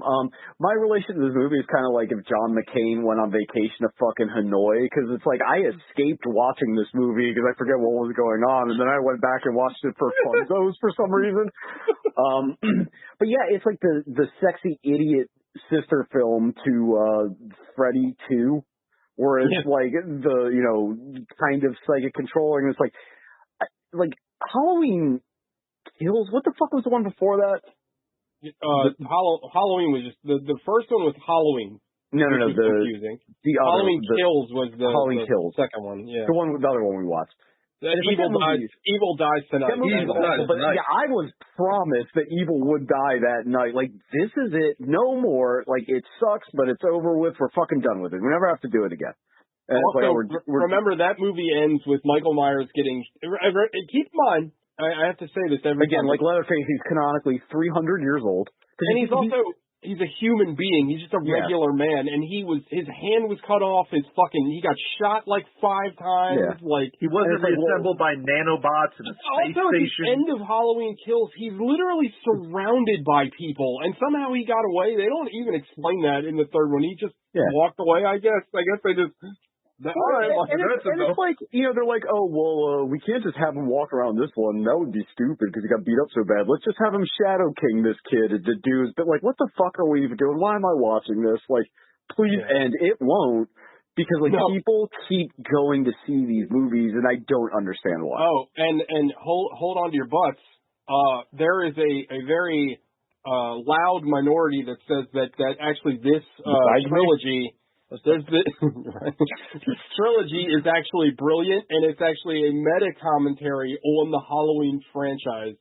Sure. And if you want to get really annoyed, watch any of those videos, and you're like, you people are just doing so much work for this utter trash. And the same thing is like they're like, well, this movie's going to be considered brilliant in 10 years. Like, no, it's not. Like, no. Yeah, it's going to be just like Blade Runner. Hopefully the nukes will fall by then. I don't know. Awful movie. Yeah, but that was my number 2. Gogs, right? Yep. Well, it can be. My number 2, I think I was the only one who managed to wander into this one, was just Moonfall. It's stupid. It's so stupid. It's like unbearably stupid. The entire premise is dumber than hell. The moon's gonna fall. Isn't like the moon is filled with evil beings?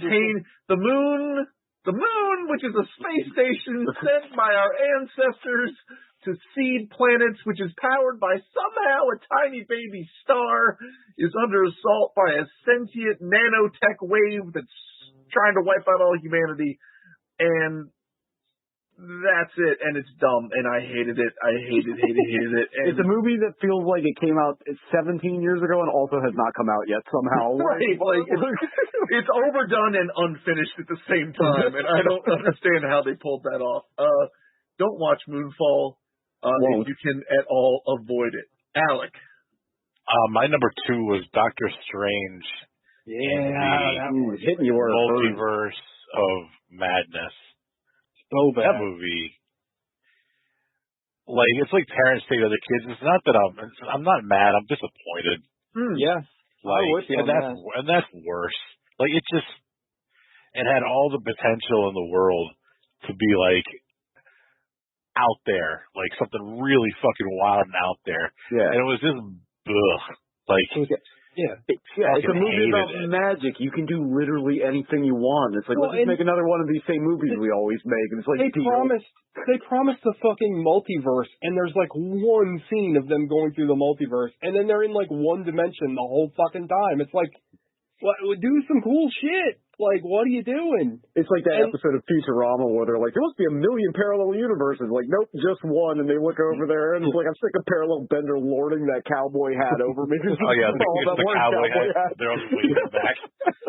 It was just so fucking boring. And also, the writers, like, didn't watch WandaVision, so they basically just, like, all her character development they threw in the garbage. It was like, what the fuck? Well, that's Sam Raimi. He's just like, fuck it, I don't care. Yeah, as long as I can cram Bruce Campbell and my shitty car into the movie, I don't give a fuck about anything else. Like, the Marvel Cinematic Universe and Star Wars, I guess, to that effect, kind of seem like EA Sports now, where it's just like, at least with Madden, where it's like, oh, we don't have any competition, just make whatever. We'll just make the same thing every year. And just update the roster. This year it has a hit stick. Yeah. remember QB Vision? That was Oh my god. It was probably back because that was always the Ravens. Their quarterbacks were awful, so their QB vision would be like a half an inch wide. You had like Kyle Bowler back then. I was playing NFL 2K5 the other day, and like I was playing with Baltimore, and it's like Edward Reed with interception. Like, when did this motherfucker ever go by Edward? This is wild. Edward Reed. Yeah. And the 2K games only refer to people by their Christian names. No nicknames. Thomas Brady with the interception. Oh shit, Raymond Lewis, look out. All right. That was number 2. Is everybody's 2's done? 2's are done. Yeah. 2's are done. Number 1. Number 1. Well, I guess I'll go. My number 1 was a movie. I don't think anybody else watched it. I remember talking about it. I don't think everybody else saw it. It was called The Bubble. It was a Netflix movie directed by Judd Apatow. Yeah, I remember you talking terrible. About that. Like a brilliant cast, and like it seems like a funny premise, and it's actually kind of based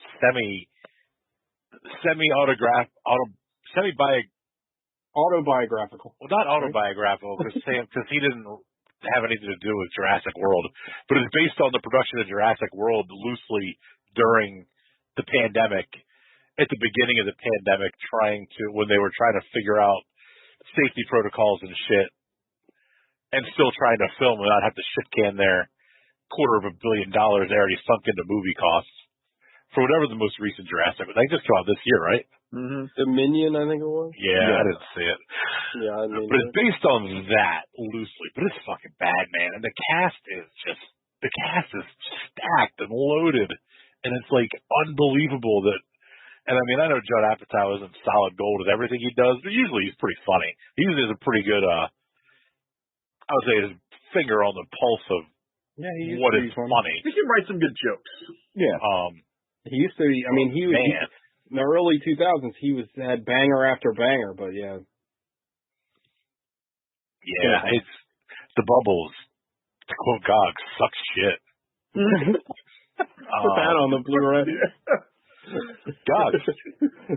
We've already talked a lot about this, so I'll be brief. My worst movie of 2022 was that of Michael Alexander Morbius, MD, PhD, The Living Vampire. That movie sucks, and we all know it sucks. And Would you say it sucks shit? It sucks shit. To quote Alec, to quote Gogs, the movie sucks shit. The only thing that sucks more than Morbius is the movie. Sean. Well, my number 1 movie is also a movie we've talked about. To quote Gogs, to quote Alec, by way of Gogs, that also sucks shit is Clerks 3. Hey! Yeah. Possibly the least funny movie I've ever seen that was meant to be funny. It's fucking sad. But, like, it's sad in a way that, like, you feel bad for a heroin addict until he, like, steals everything from your house. Like, yeah, that's sad in the abstract, but I'm still fucking pissed.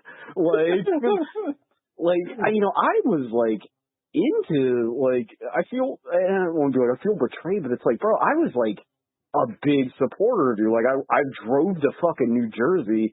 It's a big mistake, like, overall, don't do that, but, like, to see that, and I know Gogs has, and, like, we have a deep relationship, and it, Clerks, kind of kicked off my interest in indie film between that and Reservoir Dogs,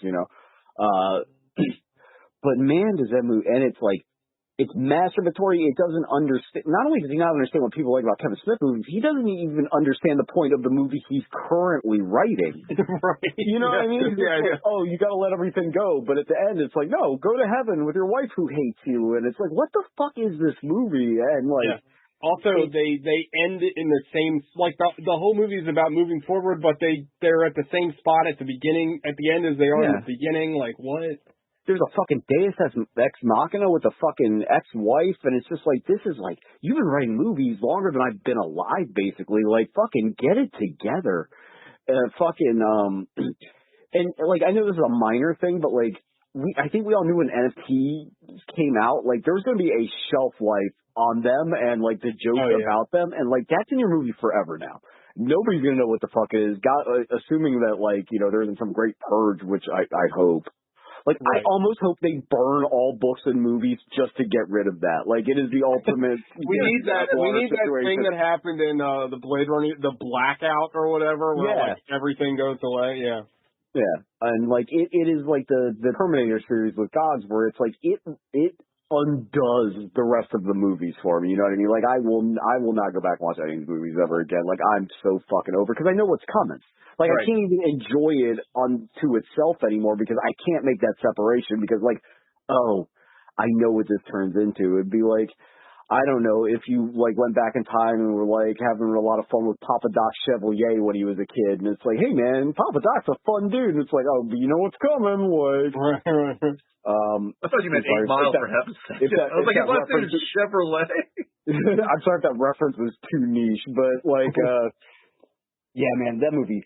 And, like, I knew it was going to be bad, and, like, I had my fucking boots on, and, like, I was bracing myself, and, like, I had that strap to bite and all that shit, and, like, I expected nothing, and I was still disappointed. You know what I mean? Like, I cannot. Well, to your point, like, I still can't get over, and we talked about this on the show, but, like, I just can't get over the fact that he doesn't understand, like, what a movie looks like and how it's structured, like.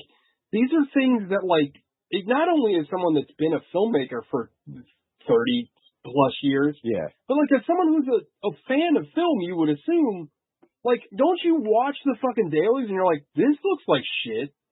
Like, you know what I mean? Like, not only does the original Clerks look better than this, but when he tries to recreate the original Clerks in this Clerks movie, it looks worse than like, somehow, like, he can't even get that right. Yeah, it's fucking wild. And then...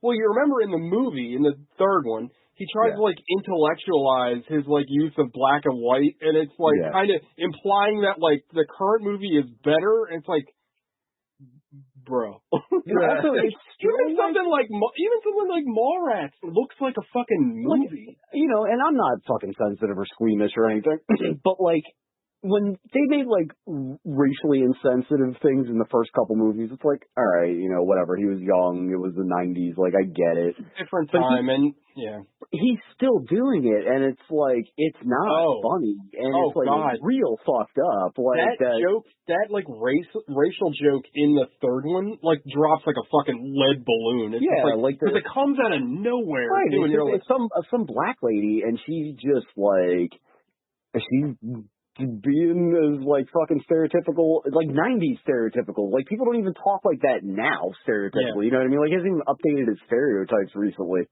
It's kind of like, TJ and I watched a video about this movie specifically, I think, not that long ago. And he's going on about the we're taking it back scene in Clerks 2, and you're like, oh my God, that's so cringe. I haven't seen that movie in so long. I almost forgot about that. Yeah. And it's just like, it's rough. It's real rough. And like, I know we say this a lot, but it was I don't know. You look at everything like in current times, but like it was a little different back then. You could push the envelope a little bit more, but it doesn't make it age well, and it doesn't like retroactively. You're like, that bit you probably could have cut that bit. Like, and it doesn't age well, and like we know better now. But he's doing the same bit still, and it's like it's not. Like, and the guy in it's Mark Bernardin, who does one of his 50 fucking podcasts that he listens to with, and it's like, you made your friend be in this scene. Like, how does he feel about that? Like, I'm embarrassed for everybody involved in this production. Like, remember when we were all hopeful because Jeff Anders was like, I don't want to do this. Yeah. And he was correct. Yeah, he was right. Yeah. He was 100% right. I mean, we've gone on, about Clerks 3 forever, but it's just like, it's fucking embarrassing. But that was my number one. Thank you. I'll see my time. Who hasn't given their number one? Now we'll see the gentleman in the right-hand corner of the Zoom. I'm pretty sure everybody has. No, I haven't gone to my number one. Okay. Oh, number one. My number one is a movie that I hope none of you watch. I hope none of you get curious and decide to watch it.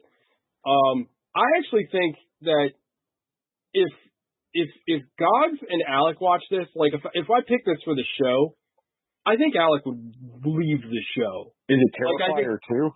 No, it's Skinamarink. Okay. One of the absolute just worst pieces of shit I saw this year. And this is a theme for me, but like the fact that so many people are like, no, this movie is fucking brilliant, it just drives me insane. It's a movie that was like, it's a 10-minute premise. It's like, hey, let's make a liminal spaces movie. Okay. What happens in it? Well, nothing happens in it. For the whole movie. Okay, how long is it? Like 20 minutes long? Oh, no, it's an hour and 45 minutes. Or are there any characters? No. What's the plot? There's not really a plot. Oh, cool. Well, let people say it's deep because there's nothing happening in the whole fucking movie. I fucking hated this thing. Like, I don't understand. Like, I appreciate experimental film. I appreciate low budget filmmaking and trying something different. You'll get into my fucking tops list. But this movie is just nothing. This is a big nothing burger, and it's infuriating to watch. I mean, like, it tries. Like, I hate to say this, but this is how I feel. I think if you like this movie, I think you're lying to yourself. Like, I don't understand what you could like find appealing about it. Well, like, unless like somebody described, I was talking to somebody yesterday, and I could kind of see their point. They're like, this movie, Skinamarink, wasn't designed to be watched on a TV or in a theater. You should watch it on like the size of an old YouTube screen player with your headphones on. And I was like, yeah, I could see that. Like, you should have it on in the background, and while something else is going on. I'm like, yeah, that makes sense to me. It would be creepier that way. But to like engage with it as a piece of cinema it should be legal. Like, I fucking hated this movie. It's a huge piece of shit. And again, if you like this movie, you're out of your goddamn mind. I'm sorry. Like, there's nothing to like about this movie. It's terrible. And I will never pick this on the show because, again, I think it would be the end of the show. I think Alec would probably just turn it off. Like, yeah. But like, and God, and everybody, it's so bad. Like, and I can't believe how bad it was. So yeah, Skinamarink is my number one. Skinamarink also sounds like a name Gogs would make up. Yeah. Well, it'd be like Skinamarinky Steve or something. I regret when they texted me. They're like, give me some names for movies. I was like, well, here you go. Yeah. Also, I didn't even realize. Who's the guy from Altered Carbon? I think his name is Joe Skinamarink. I didn't even realize the parallels to the title until Alec pointed it out. So that is some insight that Alec lent. Well, it's the kids rhyme. Skinamarinky dinky dink, Skinamarinky dink. Oh, I don't know. It's about kids. It must be different in Spanish. Oh yeah, I don't know what they say over there. Probably something like chickens or something. I don't know. Some kind of Mexican chicken. Skinner Latinx. All right, guys. That's everybody on their bottom list. Yeah. Now we are fine. We're running. Before we go to the top 5 of 2022, do we want to talk about what we're most excited for 2023, or do we just everybody pick Dune 2 and then Alex pick whatever? Yeah, save that for last. All right. Well, that'll be our finisher teaser for that. Stick around. First, a word from our sponsors, the top 5 movies of 2022. The main segment is also the sponsor. Yeah, we finally booked it right. So, when you say your number 5, is there any honorable mentions? Throw them in too, but we're not talking about any of them. There we go. Dad has spoken. We're already creeping up on 2 hours. Yeah. All right. Number 5. Really? Oh my God, yeah. In the 5 seed, let's talk to Alec. What's he got? My number 5 was Hustle, the Adam Sandler basketball coach movie. It was a Netflix original. It came out over the summer, I guess, starring Adam Sandler. Queen Latifah is his wife. Ben Foster is the owner of the 76ers. And Juancho Hernan Gomez is his basketball prodigy that he finds overseas when he's supposed to be scouting somebody else. I thought it was really, I loved that movie. I thought it was really good. Adam Sandler playing, legit dramatic roles, he's so good. But then I saw today when I was looking at my most excited for 2023, and looking at all the movies come out next year, he's got 4 more Netflix movies come out, and one of them is Murder Mystery 2. Like, oh God, we watched. come on, man, just keep going with the dramas. Just keep going, or at least the engaging stuff. Not if just, he stays dramatic and he focuses on basketball, because you can tell he really loves basketball, he does such a good job. I still like Jack and Jill more than I expected I would.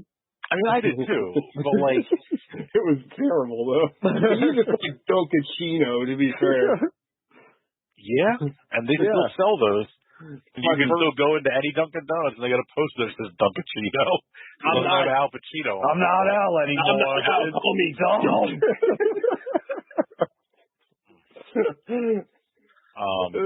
Kids from 7 to 17. But I really enjoyed it, and the basketball in it's really good. I gotta check it out. I do love basketball. I think you'll dig it. Some of my honorable mentions I'll throw in here. Violent Night, Vengeance, the BJ Novak movie. Mm-hmm. Really like that. Beavis and Butthead Do the Universe. Marcel the Shell. That's not pin. You can't. Marcel the Shell with Shoes On. I like that. I put that on the flag. I like that. The Menu. I like The Menu. Yeah. Sonic 2 and Thor. Those are the movies I liked that didn't quite make the list. And then, I mean, I watched 30 movies. That's 13 movies listed. There's a bunch of movies that were just okay. One on here that didn't make the list. Sick. It's a Peacock movie. TJ, I think you would love it. They advertised it a lot during the football game. I need to watch it. The acting is not great, but we watched it and thought it was fucking fantastic. It's under an hour and a half. All right, it's so good. It's a good like thriller, but it's also funny because the people are so stupid. I think you'd enjoy it. The trailer made it seem like a comedy almost, like a. It almost is a little bit. It tries to lead more into the horror, but the characters are so dumb that at some point you're just like, oh my god, it's comical. All right, I'll watch it. I think you would like it. I think it was on Paramount. It's on Peacock. Oh, it's Peacock. Okay. Yeah, it's Peacock. Dogs on the 5. My number 5 spot. My 5 pick was Ray Fiennes' The Menu. A film so nice I watched it twice. I don't know. There's something that like it's a send up of foodie culture, which I know I'm a part of. Oh my God! Yeah. Ray Fiennes is amazing in it. Anna Taylor-Joy's amazing in it. Nicholas Hulk's amazing in it. Like no one's bad in the film. The premise is bonkers, and it's so well done. It's just funny enough to be a dark comedy, but it's still got a really good social commentary to it. It's excellent. If you have HBO Max, please go support this movie. I think it was obviously of the 30 movies I watched this year, top 5. It's just fucking great. My honorable mentions to round out my top 10 include Vengeance, Violent Night, Men, Weird, which I just watched last night and was tremendous, and Matilda the musical of all things. I really thought it was very good. Sean, your number 5 pick. My number 5 was one of Alex's honorable mentions. It was Beavis and Butthead Do the Universe. That movie is so fucking funny. It's so funny, and like I think the thing I love about it most is it's not mean-spirited at all. Like it's like they take them and drop them into present day, but it's not like a Kindergarten Cop 2 like thing where it's like, oh, everybody's gay now. It's like they're just dumb as shit, and like that's the whole joke, and that works for me. You know what I mean? Like they don't grow. Like there's no arc. Like it's just all this like insane shit ping ponging them around them, and they're just like fucking just blindly going through it. Like they go to like a CRT class in college. They end up in there. And then they get pulled over. It's like, hey, why are you pulling us over? Don't you know we have white privilege? Like, it's really funny. And it's exactly what you want it to be. It is a Beavis and Butthead movie made in present day with all the same stupid ass jokes you expect. Like, and I really enjoyed it, man. Like, it's a nice, easy, breezy, just movie to watch. And breezy. It's sneezy, Nick Freezy, Nick Deluxe. Teagles. So my number 5 is What Josiah Saw, a like American Gothic horror movie that's like incredibly dark and foreboding, and I loved it. I thought that it was like really different. I thought the structure of the movie was really different, and how it starts out as kind of like a horror movie, and then it's kind of like this kind of grimy, like who's that guy we like? The guy that made Into the Furnace. Scott like Cooper. Scott Cooper. You used to like him. Yeah, I haven't liked his last two movies.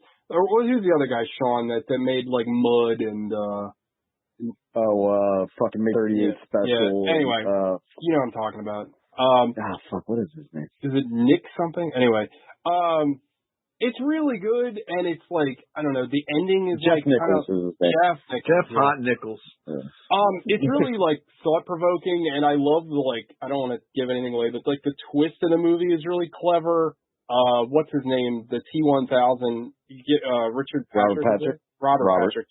He gives like a really good performance, and I don't, it like, Nick Stahl crawled out from under the cave that he was living in and like has a really good performance. Like, it's a movie that like I would have never heard about if I literally just Googled like best horror of 2022, and it was on a lot of lists. But I loved it. I thought it was great. It's not for everybody because it gets into some real kind of nasty, grimy stuff about like child abuse and things like that. But it's a very well made, like very thoughtful, creative movie, and I really enjoyed it. So that's my number 5. As far as honorable mentions go, I'm gonna say The Menu as well. I love The Menu. I thought it was great. But I'm also gonna put Prey on there. That didn't make my list. The Predator movie. I really enjoyed Prey a lot. I also want to say that Duel is a movie I watched tonight, actually, that I really enjoyed quite a bit. It's by the guy that made Jesus Christ. He made Faults, and he made Art of Self-Defense. That's the one with Amy Pond. Yes, it's very good. And Bodies, which is a movie that I thought I was going to hate watching the trailer, and it was great. It's refreshing. It's a lot like The Menu, where it's like the cringy parts are completely intentional, and then the whole reveal as to like how the night like went to shit is fucking hilarious. I loved it. People fucking hate that movie. I don't think they get it. I really don't think they understand. Like, because it's kind of like what Gogs was saying about The Menu. Like, the characters are supposed to be kind of unlikable Zoomers, and they kind of like. I thought the movie was brilliant. I thought it was really tense. I liked how it was shot. So yeah, Bodies is something I'd highly recommend. That's my number 5. So number 4, everybody got their 5 out? Yep. Yeah. Number 4 goes to Sean. My number 4 is Phil Tippett's Mad God. Very good pick. Which is less of a movie and more of just an experience in sense. Like, everybody knows I love weird shit and depressing dark shit and animation, and it's got all those in spades, and it's subtle in spades. Like, it's just like a thing that happens to a guy one time, except that thing that happens to him is he goes literally to hell and walks through it, and like, it is just a fucking achievement to know that one lunatic made this entire movie by himself over stop motion. 30 years. It took him 30 years to make it. It's and every bit of it shows on the screen. You know what I mean? There are totally just a fucking opening where the elevator going down and all the shit and all the miniatures and everything, all the composites, and like, it's because it has the aid of modern photography. It looks a lot better than a lot of stop motion does with the compositing, but like, it is a fucking triumph. And like, I can't recommend it to almost anybody because it is like, it basically has no plot and no dialogue, but like, I can't get enough of it. Like, it is the Tetsuo the Iron Man up on the projector at Shorty's movie. Of 2022. Highly recommend to like 4 weirdos. Mad God. I loved it. I thought it was great. Gogs. My number 4 pick, and I don't know if it's going to end up on anyone else's list, was the Nick Cage vehicle, The Unbearable Weight of Unimaginable Talent. You know what's crazy about that? One of the lowest grossing movies of a major studio this year. Criminal. I absolutely fucking adored that movie. I love Pedro Pascal. I love Nick Cage. I love Nick Cage being Nick Cage in this hyper reality version of himself. The plot is just batshit insane enough, and the fact that Nick Cage plays it so straight makes it even better. It's a ton of fun. It's a really enjoyable film. I feel like it doesn't get any love. There's that line in the beginning that stuck with me, where his daughter is in therapy with him, and she's like, he tried to get me to watch The Cabinet of Dr. Caligari, and he's like, it's classic to watch German Expressionist film or something. The scene where he thinks that he's finally like cracked into Pedro Pascal's like drug or gun running empire, and he opens up the secret room just to find it's just chock full of Nick Cage memorabilia, presumably from Nick Cage's real house, including a grotesque Castor Troy mannequin holding his 2 golden 45s from Face Off, which then later show up in the movie, and like the axe from Mandy. It's that movie. Nick Cage shouldn't make any other movies. That should just be the button on his career. I know that won't be the case, but he's got legit castle problems. Yeah, he has legitimate. He is the origin of castle problems. He is castle poor, as they say. But yeah, that was my number 4 pick. Teagles, yours. I just went, didn't I? I feel like Did you do your 5? No, but well then Sean. Go around the other one. No, Sean. I'm on 3 now. Yeah, has not gone. Alec, then. My God, I'm losing it. My number 4 is Prey. Nice. Yes, Prey was awesome.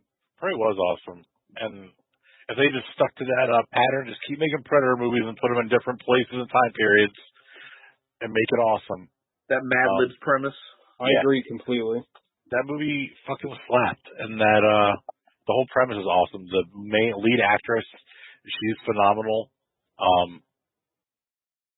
The action's awesome, and like I love movies with like I guess like Native American lore. Yeah, it's fun, and it's just really cool. And like I think TJ said, I wish they would have leaned more into that. I'm shocked that after the reaction I wish it wasn't in English. That they haven't greenlit more Predator but in movies. You know what I mean? Predator but in cowboy times, or Predator but in samurai times. All this shit, everybody was saying. The Predator but in samurai times seems like such a layup. Like, that'd be so good. I think Dark Horse Comics has a whole lot of these just laying around the shop. Like a ninja hunting the Predator, 2 stealth fucking combatants hunting each other. Oh, that sounds awesome. I'm already It'd be good if the Predator's on the run the entire time. Yeah. That'd be cool. Yeah, Prey for the Predator versus the Hand. Prey was a very, that was a big surprise. I know we didn't watch it on the show, but that was something I was, very apprehensive of before it came out, and then I was like, wow, this was a lot of fun. So am I the only one left for number 4? I think I am. I believe so. Oh, you already did number 4. I tried to pass it to you. 5. No, I did anyway. My number 4 is the Senior Cronenberg's Crimes of the Future. Pinned. Okay. Moving on to numero 3. TJ, number 3. Oh, he's going to say Sean because it said numero, and then he switched. He switched you. I feel like this is also going to be pinned, but my number 3 is Everything Everywhere All at Once. Pinned. Oh. All right. Yeah, of course that's pinned. So well, I not to bury the lead, but I thought Alex didn't like that as much as everybody else did. I didn't, but you guys liked it so much. Me not liking it as much still. Gotcha. Okay. Where do I go now? Go to Gogs' number 3. My number 3 is Robert Eggers' of The Northman. Yeah, that almost made my list. I really enjoyed that movie. That movie is wild, visually striking. Everyone rules in it. whichever Skarsgård that is an absolute unit. Stellan and Alexander are in it. Stellan is like he's like the Bear clan like leader. Yeah. And then Alexander is the main character. But the whole thing visually just beautiful. The story is, like sort of it's Macbeth, right? It's it's just it's Shakespearean revenge, or it's Hamlet, excuse me. But it's awesome. Robert Eggers makes some visually insane films. I think I've loved everything he's made that I've seen. So The Witch, The Lighthouse, this. But yeah, The Northman came in, I think, kind of early last year and rode it all the way towards the end of this year. So big ups to The Northman. My number 3 is TJ's number whatever. It is Daddy Cronenberg's Crimes of the Future. That was my number 4. Yeah, the meat of my top 3. I did not see Men, and I didn't see The Banshees of Inisherin, which, from what I understand, might have altered my list, but I'm just going to go with what I got. Yeah.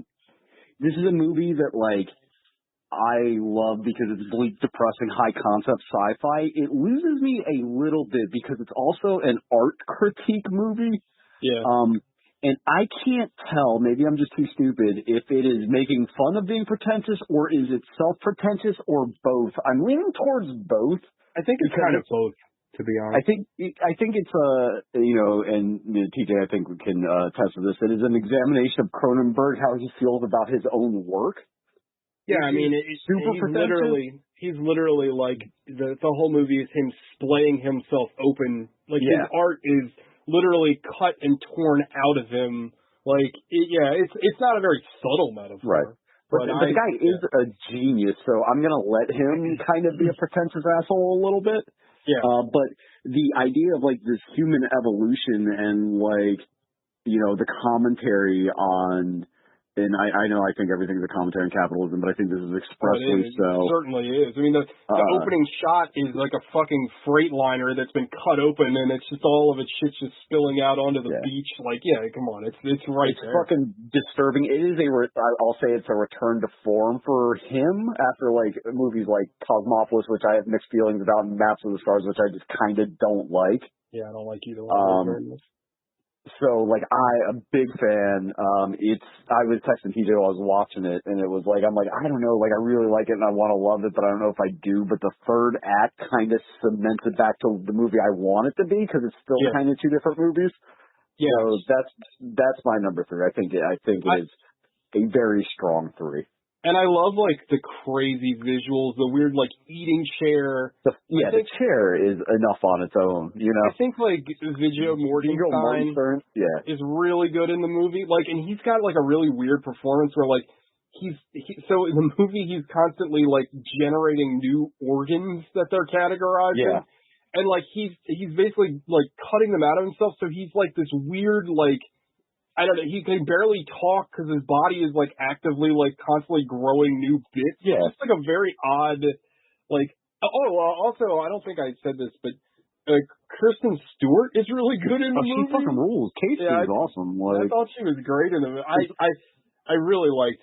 It's also and I'll stop after this, but it's also a wet cyberpunk movie, which is a genre unto himself, I guess, along with Brandon too, with what's that really fucking awesome movie he made? Possessor. Oh yeah. But yeah, big fan. Enjoyed the movie tremendously. Yeah, I like it. Yeah. Alec, number 3. My number 3 was Everything Everywhere All at Once. Pinned. Okay. Gog. My number 2, that's we're up to, right? TJ, did you give your number 3? My number 3 is my number 3 was Everything Everywhere All at Once. Okay. So then your number 2.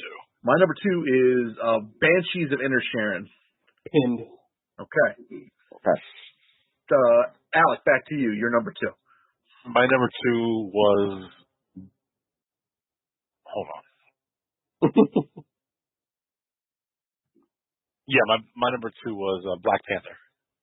Oh, Black Panther 2. Black Panther 2: Wakanda Forever. Yeah, good movie. It was a very good movie. That movie had like a lot of potential to be really bad and like cheesy and clunky, but everything they did, everything Ryan Coogler did, just worked so perfectly. And like, talk about production problems. Like, your star dies of cancer.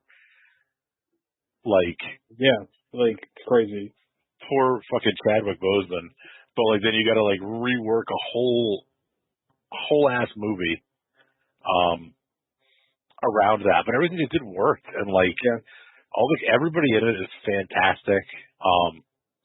Namor, holy shit, man! Like, I'm really glad they didn't. On that guy. I'm really glad they didn't kill. I thought they were going to kill him, and I was like, come on. So did I. I thought they were. Please don't. He's such a good character, and like, I hope he comes back in one of these other movies at some point.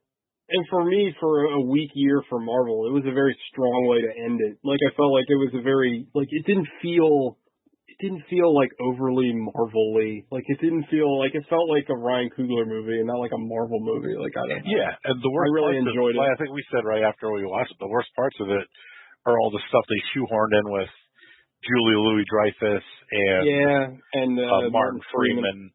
Yeah. Because they got to have their shield and aim. Yeah, because if you really think about their characters, they added nothing to the like, you could have taken them out and then nothing changes in the movie, like, at all. So. Yeah. But the movie's excellent, and like, I really liked it. Hopefully Angela Bassett gets nominated for an award, because she was so goddamn good.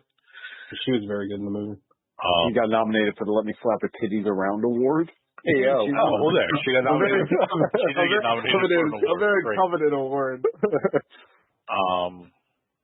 Still on threes? Or was that? No, that was twos. I'm all mixed up. now. Twos now. Okay. Who's next? I'll go so we can clear this one off the board, I think. My number 2 is Everywhere, All at Once. Pin still. Oh, come on. Yours is number 1, huh? That's my number 1. We can talk about it now if you want, or we can just keep going. No, we'll wait. All right, so TJ's number 2. My number 2 is The Banshees of Inisherin. I think it's a fucking masterpiece. Like, I loved it, like, a lot. And I felt like it's a very, I reference back to Sean, because Sean has very good quotables. But it's a simple story well told, right? Like, it's a very simple plot, and it's just the acting is so well done. The way it's shot is brilliant. The dialogue is brilliant. It's perfectly paced.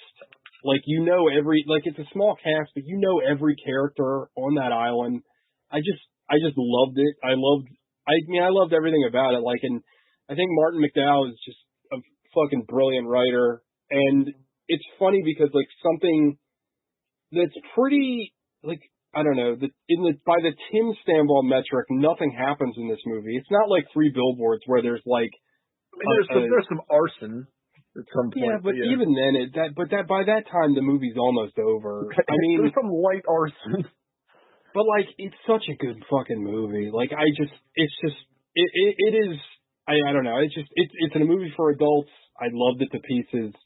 I thought it was great. It's a movie I'll definitely be revisiting a lot. I loved it. Banshees of Inisherin. I can't recommend it enough. So that's my number 2.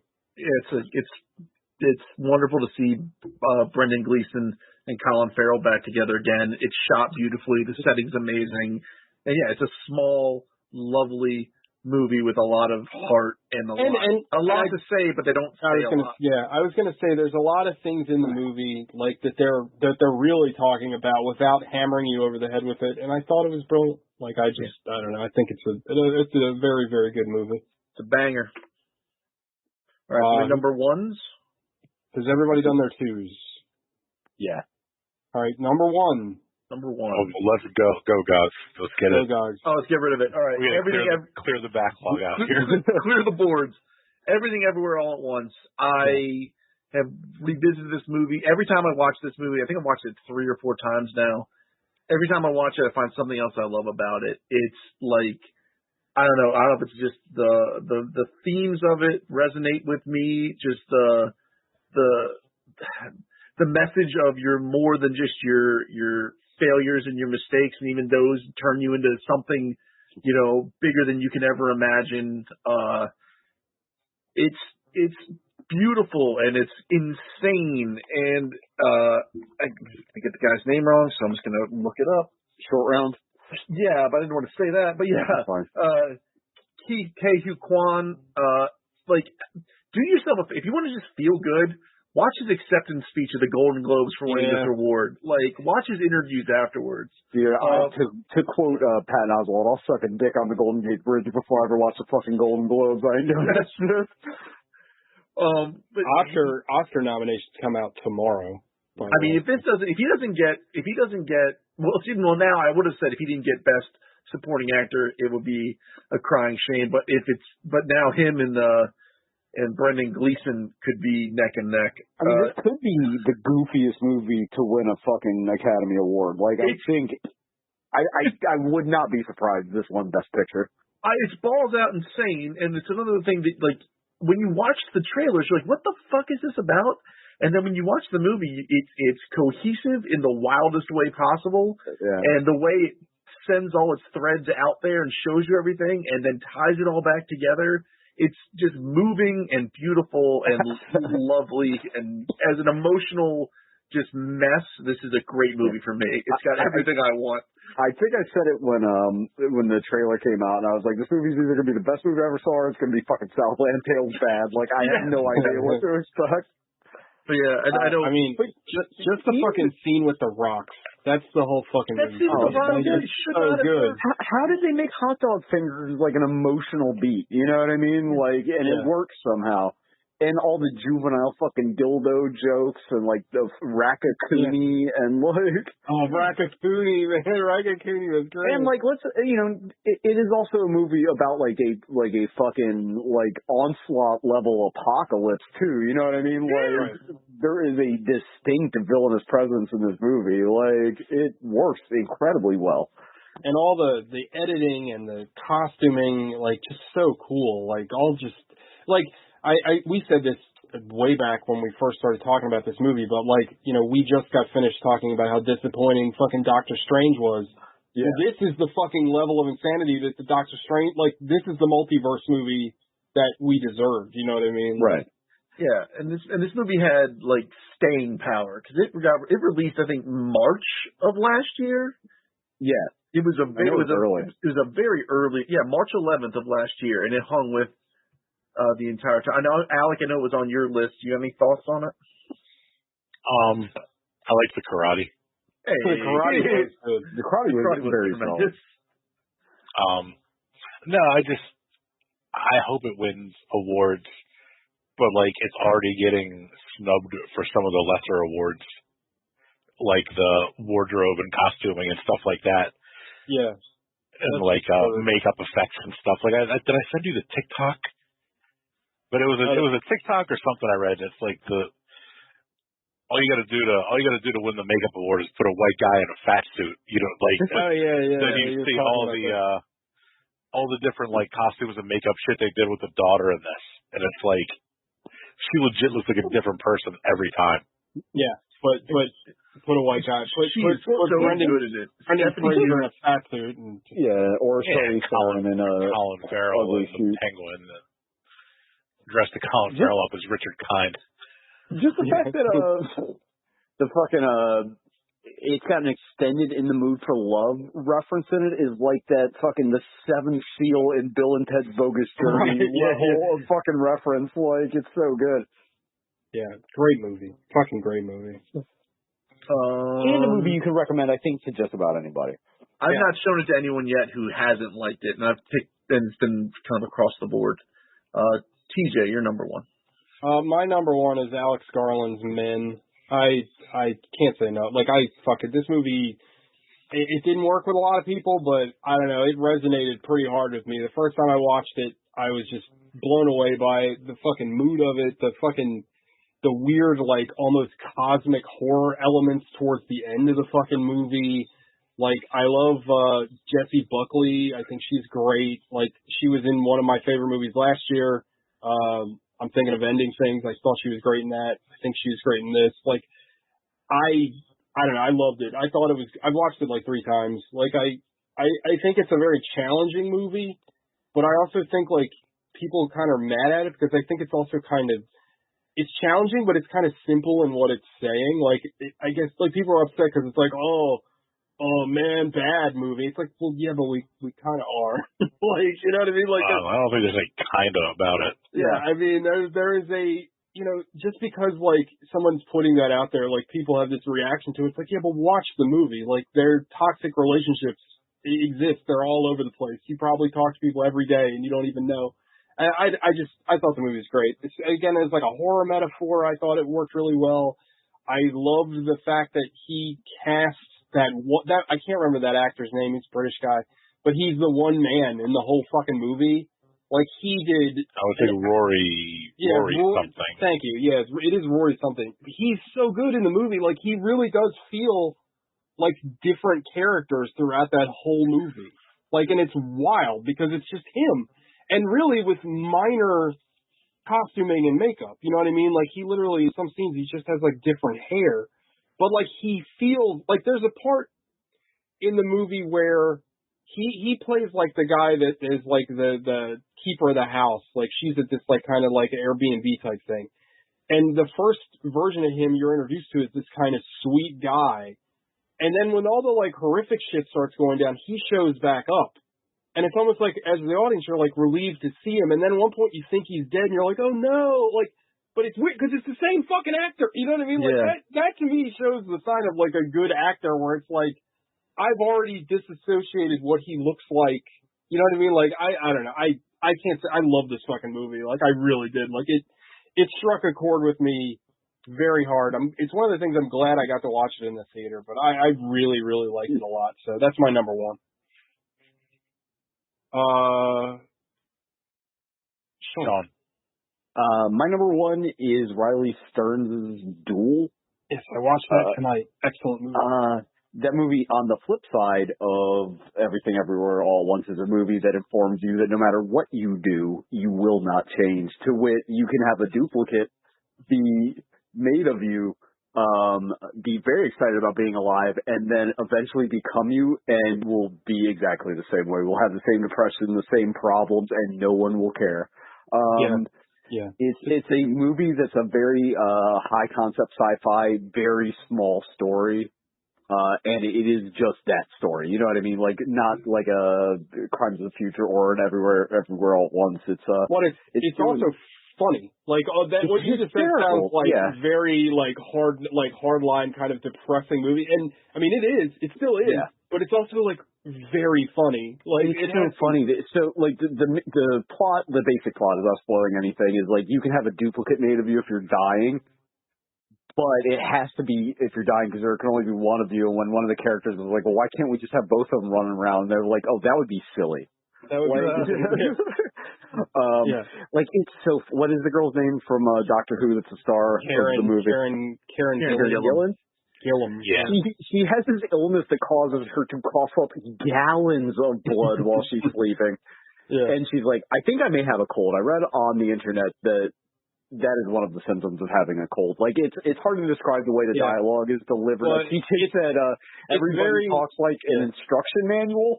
Yeah, it's by the same guy that did Art of Self-Defense. So it has that cold, stifled delivery. But like this is like, I feel like it's even more pronounced than it was in Art of Self-Defense. Like everyone talks in this kind, and it works too because the clone, I would say, speaks more robotic, but by the end of the movie, everyone kind of talks like that, so you don't really, like, there is some kind of confusion as to who's the original, who's the clone, like, it's so good. I loved it. Yeah, but, like, there's, you know, they go to a clone support group, and one's like, yeah, I survived the duel, but I don't know if I want to be alive, like, because he's having the same problems that the original had. Yeah. You know, and it all hinges on, the reason they have to have the duel is because it's like, I don't want to spoil the whole movie, but it's so, you know, it's like her boyfriend calls her and it's like, oh, you accidentally listed me as your emergency contact. She's like, oh, I believe I have a cold. It's like, you have a terminal illness. When did you find out? 3 days ago. I'm sorry, I got busy. I did not call you. Yeah. And it's just like, you know, every time the clone meets up with the original is like, please understand, I will do my best to kill you. And she goes to learn fucking death combat from Jesse Pinkman.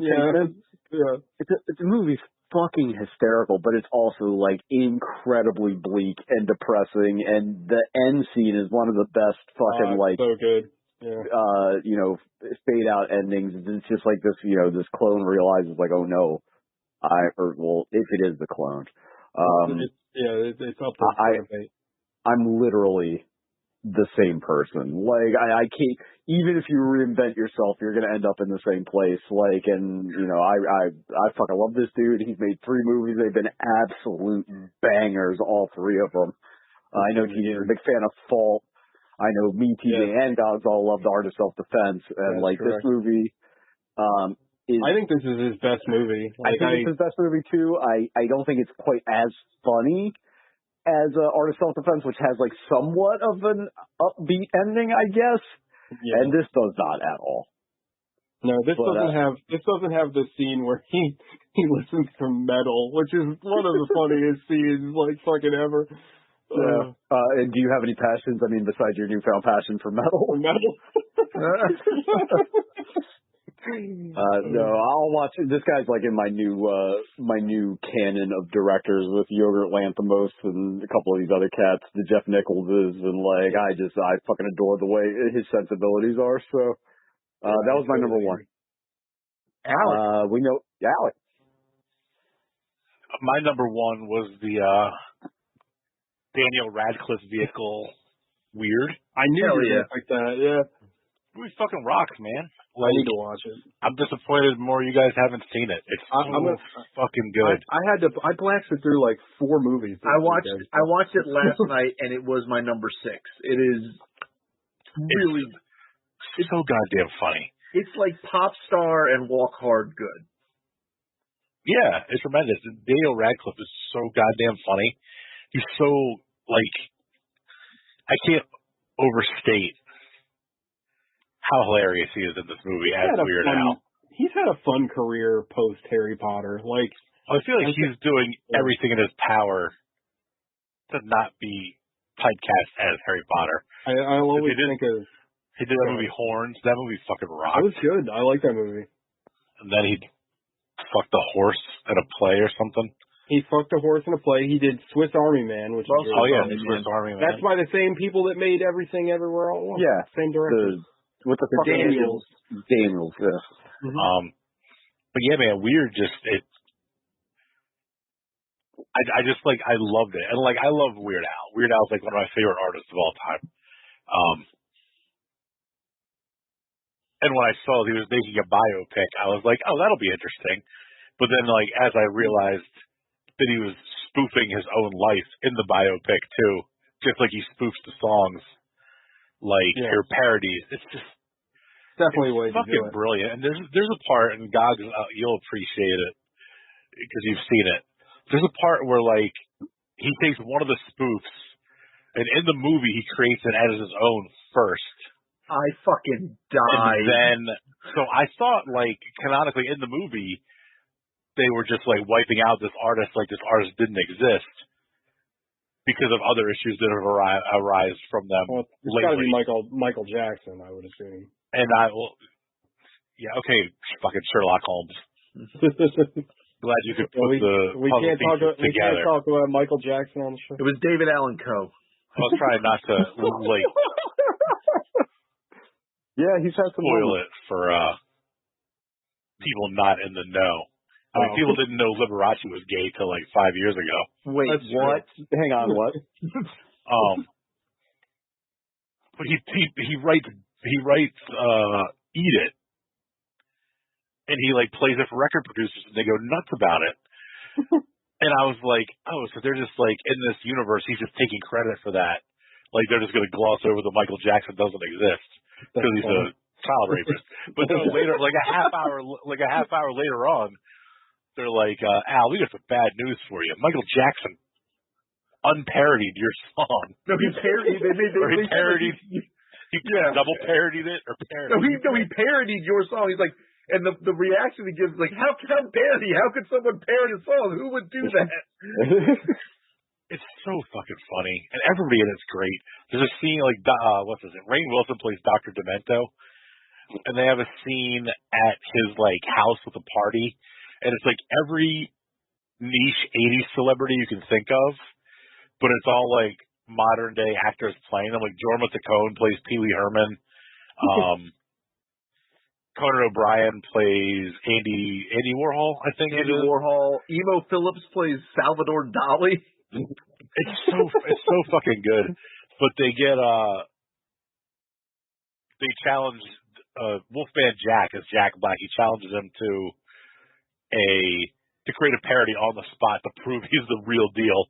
And he does with Another One Rides the Bus.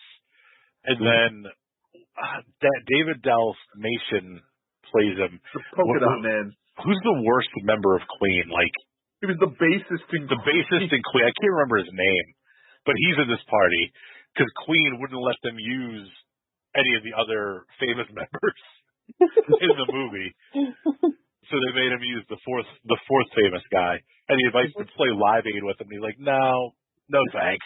Get stuffed. Oh, the movie's so fun. It's fucking brilliant, and like it's like a Roku original. Like, where Roku coming up with these like money to finance movies? But goddamn, I fucking loved it. I watched it because they're in every television now. I guess that's true. I mean, the cast is absolutely and there's like throwaway parts. Like Michael McKean, he's just there to introduce Weird Al to a biker bar so he can play "I Love Rocky Road." Like that's all he's there for. Can we, real quick, while we're talking about this movie, can we just do a quick shout out to Dumbest Take Ever when Gogs texted last night that, what is her name that plays Madonna? Oh, yeah, Evan Rachel Wood. Evan Rachel Wood playing Madonna unlocked something in Gogs where if I know two things about Gogs is that he likes skinny blonde women in 80s fashion on same, and now it's a skinny blonde woman playing another skinny blonde woman in 80s gear. And somehow he's just discovering this thing he never stops talking about. Yeah, basement rules of your life. Yeah, but that movie fucking rules. It's a good time. It does fucking rule. And the soundtrack is, I was listening to the soundtrack while I was cooking dinner tonight because he's remastered all the songs are Weird Al singing them in his 2022 voice, and he's still got it, man. That guy's a talent. Yeah. Sounds great. So I guess we're to most excited. Wrap this thing up. I can't pick one that I'm most excited for. There's a lot of movies I'm excited for. Drop them next year. Ant-Man. I'm excited for Ant-Man. These Marvel movies coming up this year all look like they're gonna be sad. Like it all looks like they're going to be depressing, but it feels like after the Infinity Saga and this little whatever they've done in between, now they're starting to like get traction again, pushing Kang. Because Jonathan Majors looks fucking tremendous as Kang.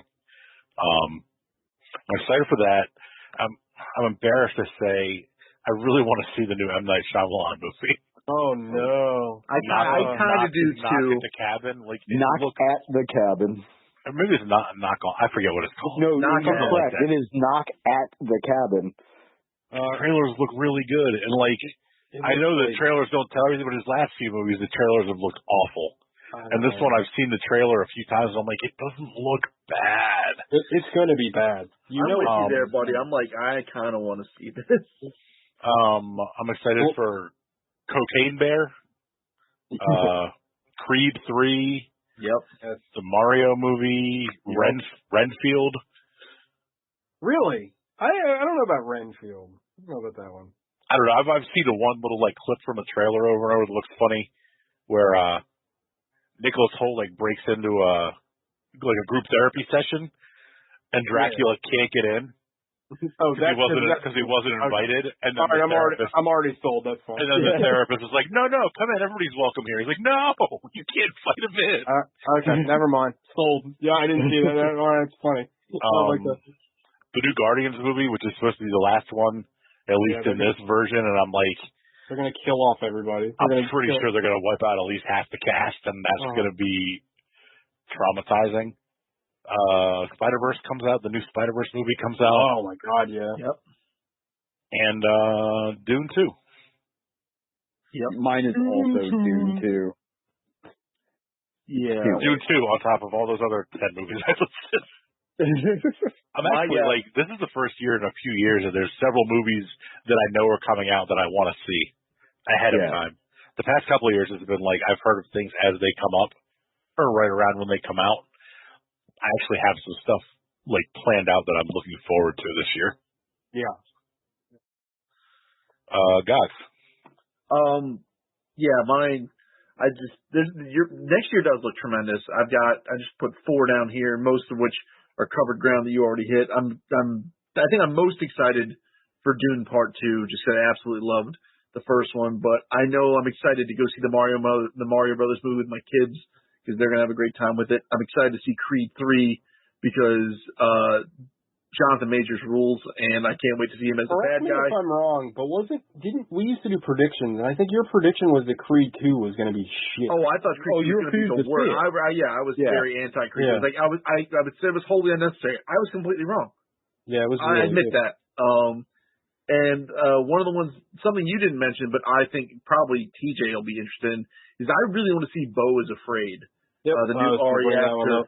Yeah, the new Ari. That looks wild as shit. It looks like weird, like Lynchian. Like it's funny because he described it as a comedy, but after watching the trailer, I don't know what the fuck that movie is about, and I'm here for it. Yeah, I mean, he hasn't led me. I've liked what he's done thus far. So TJ, what do you got?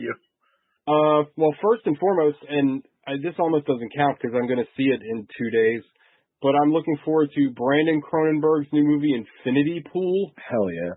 Which is also like about cloning, I think. I don't know, but Brandon Cronenberg hasn't let me down yet. Like I loved Antiviral. I fucking adored Possessor. And whatever he puts out, I can't wait to see. So I'm really excited for that. Alec already mentioned Into the Spider-Verse 2. Like, I mean, we all love that fucking movie. Yeah. Dune 2, obviously. Y'all are going to hate me, but Oppenheimer, I'm looking forward to seeing whatever. I don't have any. I kind of want to see Barbie also. Yeah. Oh yeah. I want to see that as well. Fucking Ryan Gosling in that Ken getup is hilarious. And I kind of like Greta Gerwig. Like, I don't care for her husband very much, but I like her movies in general. Lady Bird's fine. Like, I don't think it's. I didn't think I it was. enjoyed it, but it's not like a fucking revelation or anything. You know, it's a good movie. But I liked it. I mean, I enjoyed the movie. I didn't think it was like Best Picture that year or anything. But yeah, I don't know what the fuck Oppenheimer is going to be, but I want to see it. Like, I don't know. Anything Nolan puts out, I'm interested in. And the fact that, like, you know, it's going to be some crazy spectacle, but like, I don't know, like, I mean, it's about the development of the nuclear bomb, but I don't know if that's like, how is that a plot? Like, I don't know. He actually created his own nuclear bomb. I still think to blow up for this movie. I heard something the Simpsons meme where it's like, goggles, people, we're using real nuclear explosions. The goggles, they do nothing.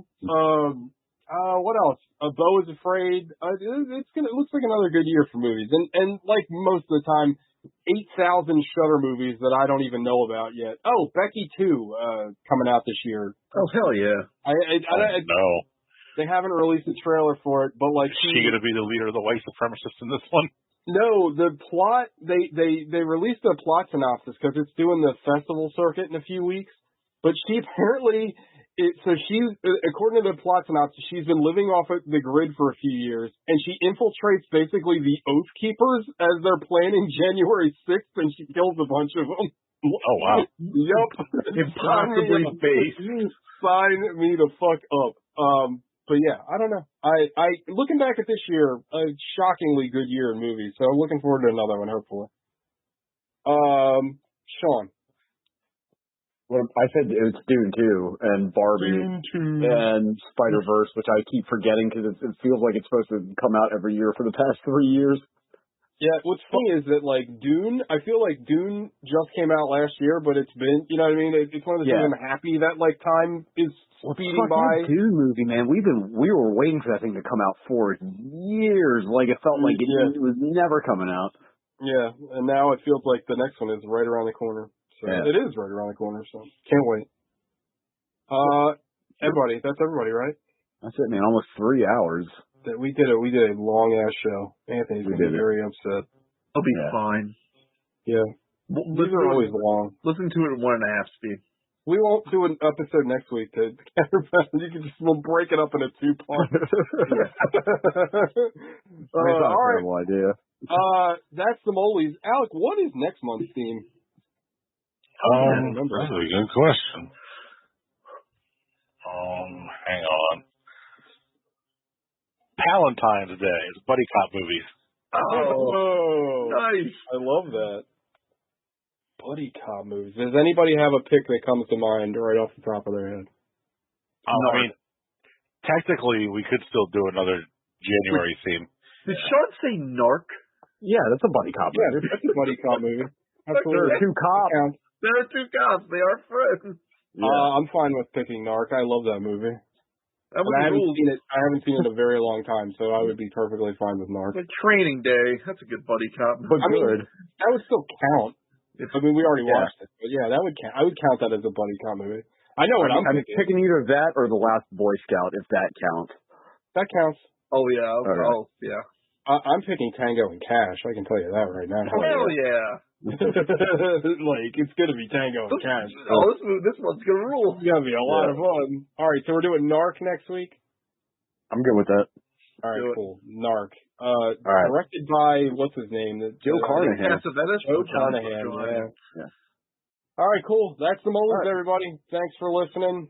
Thanks for another year. That's what, 6 or 7 we've been doing another this year down. Yeah, god damn, we've been doing this for so long.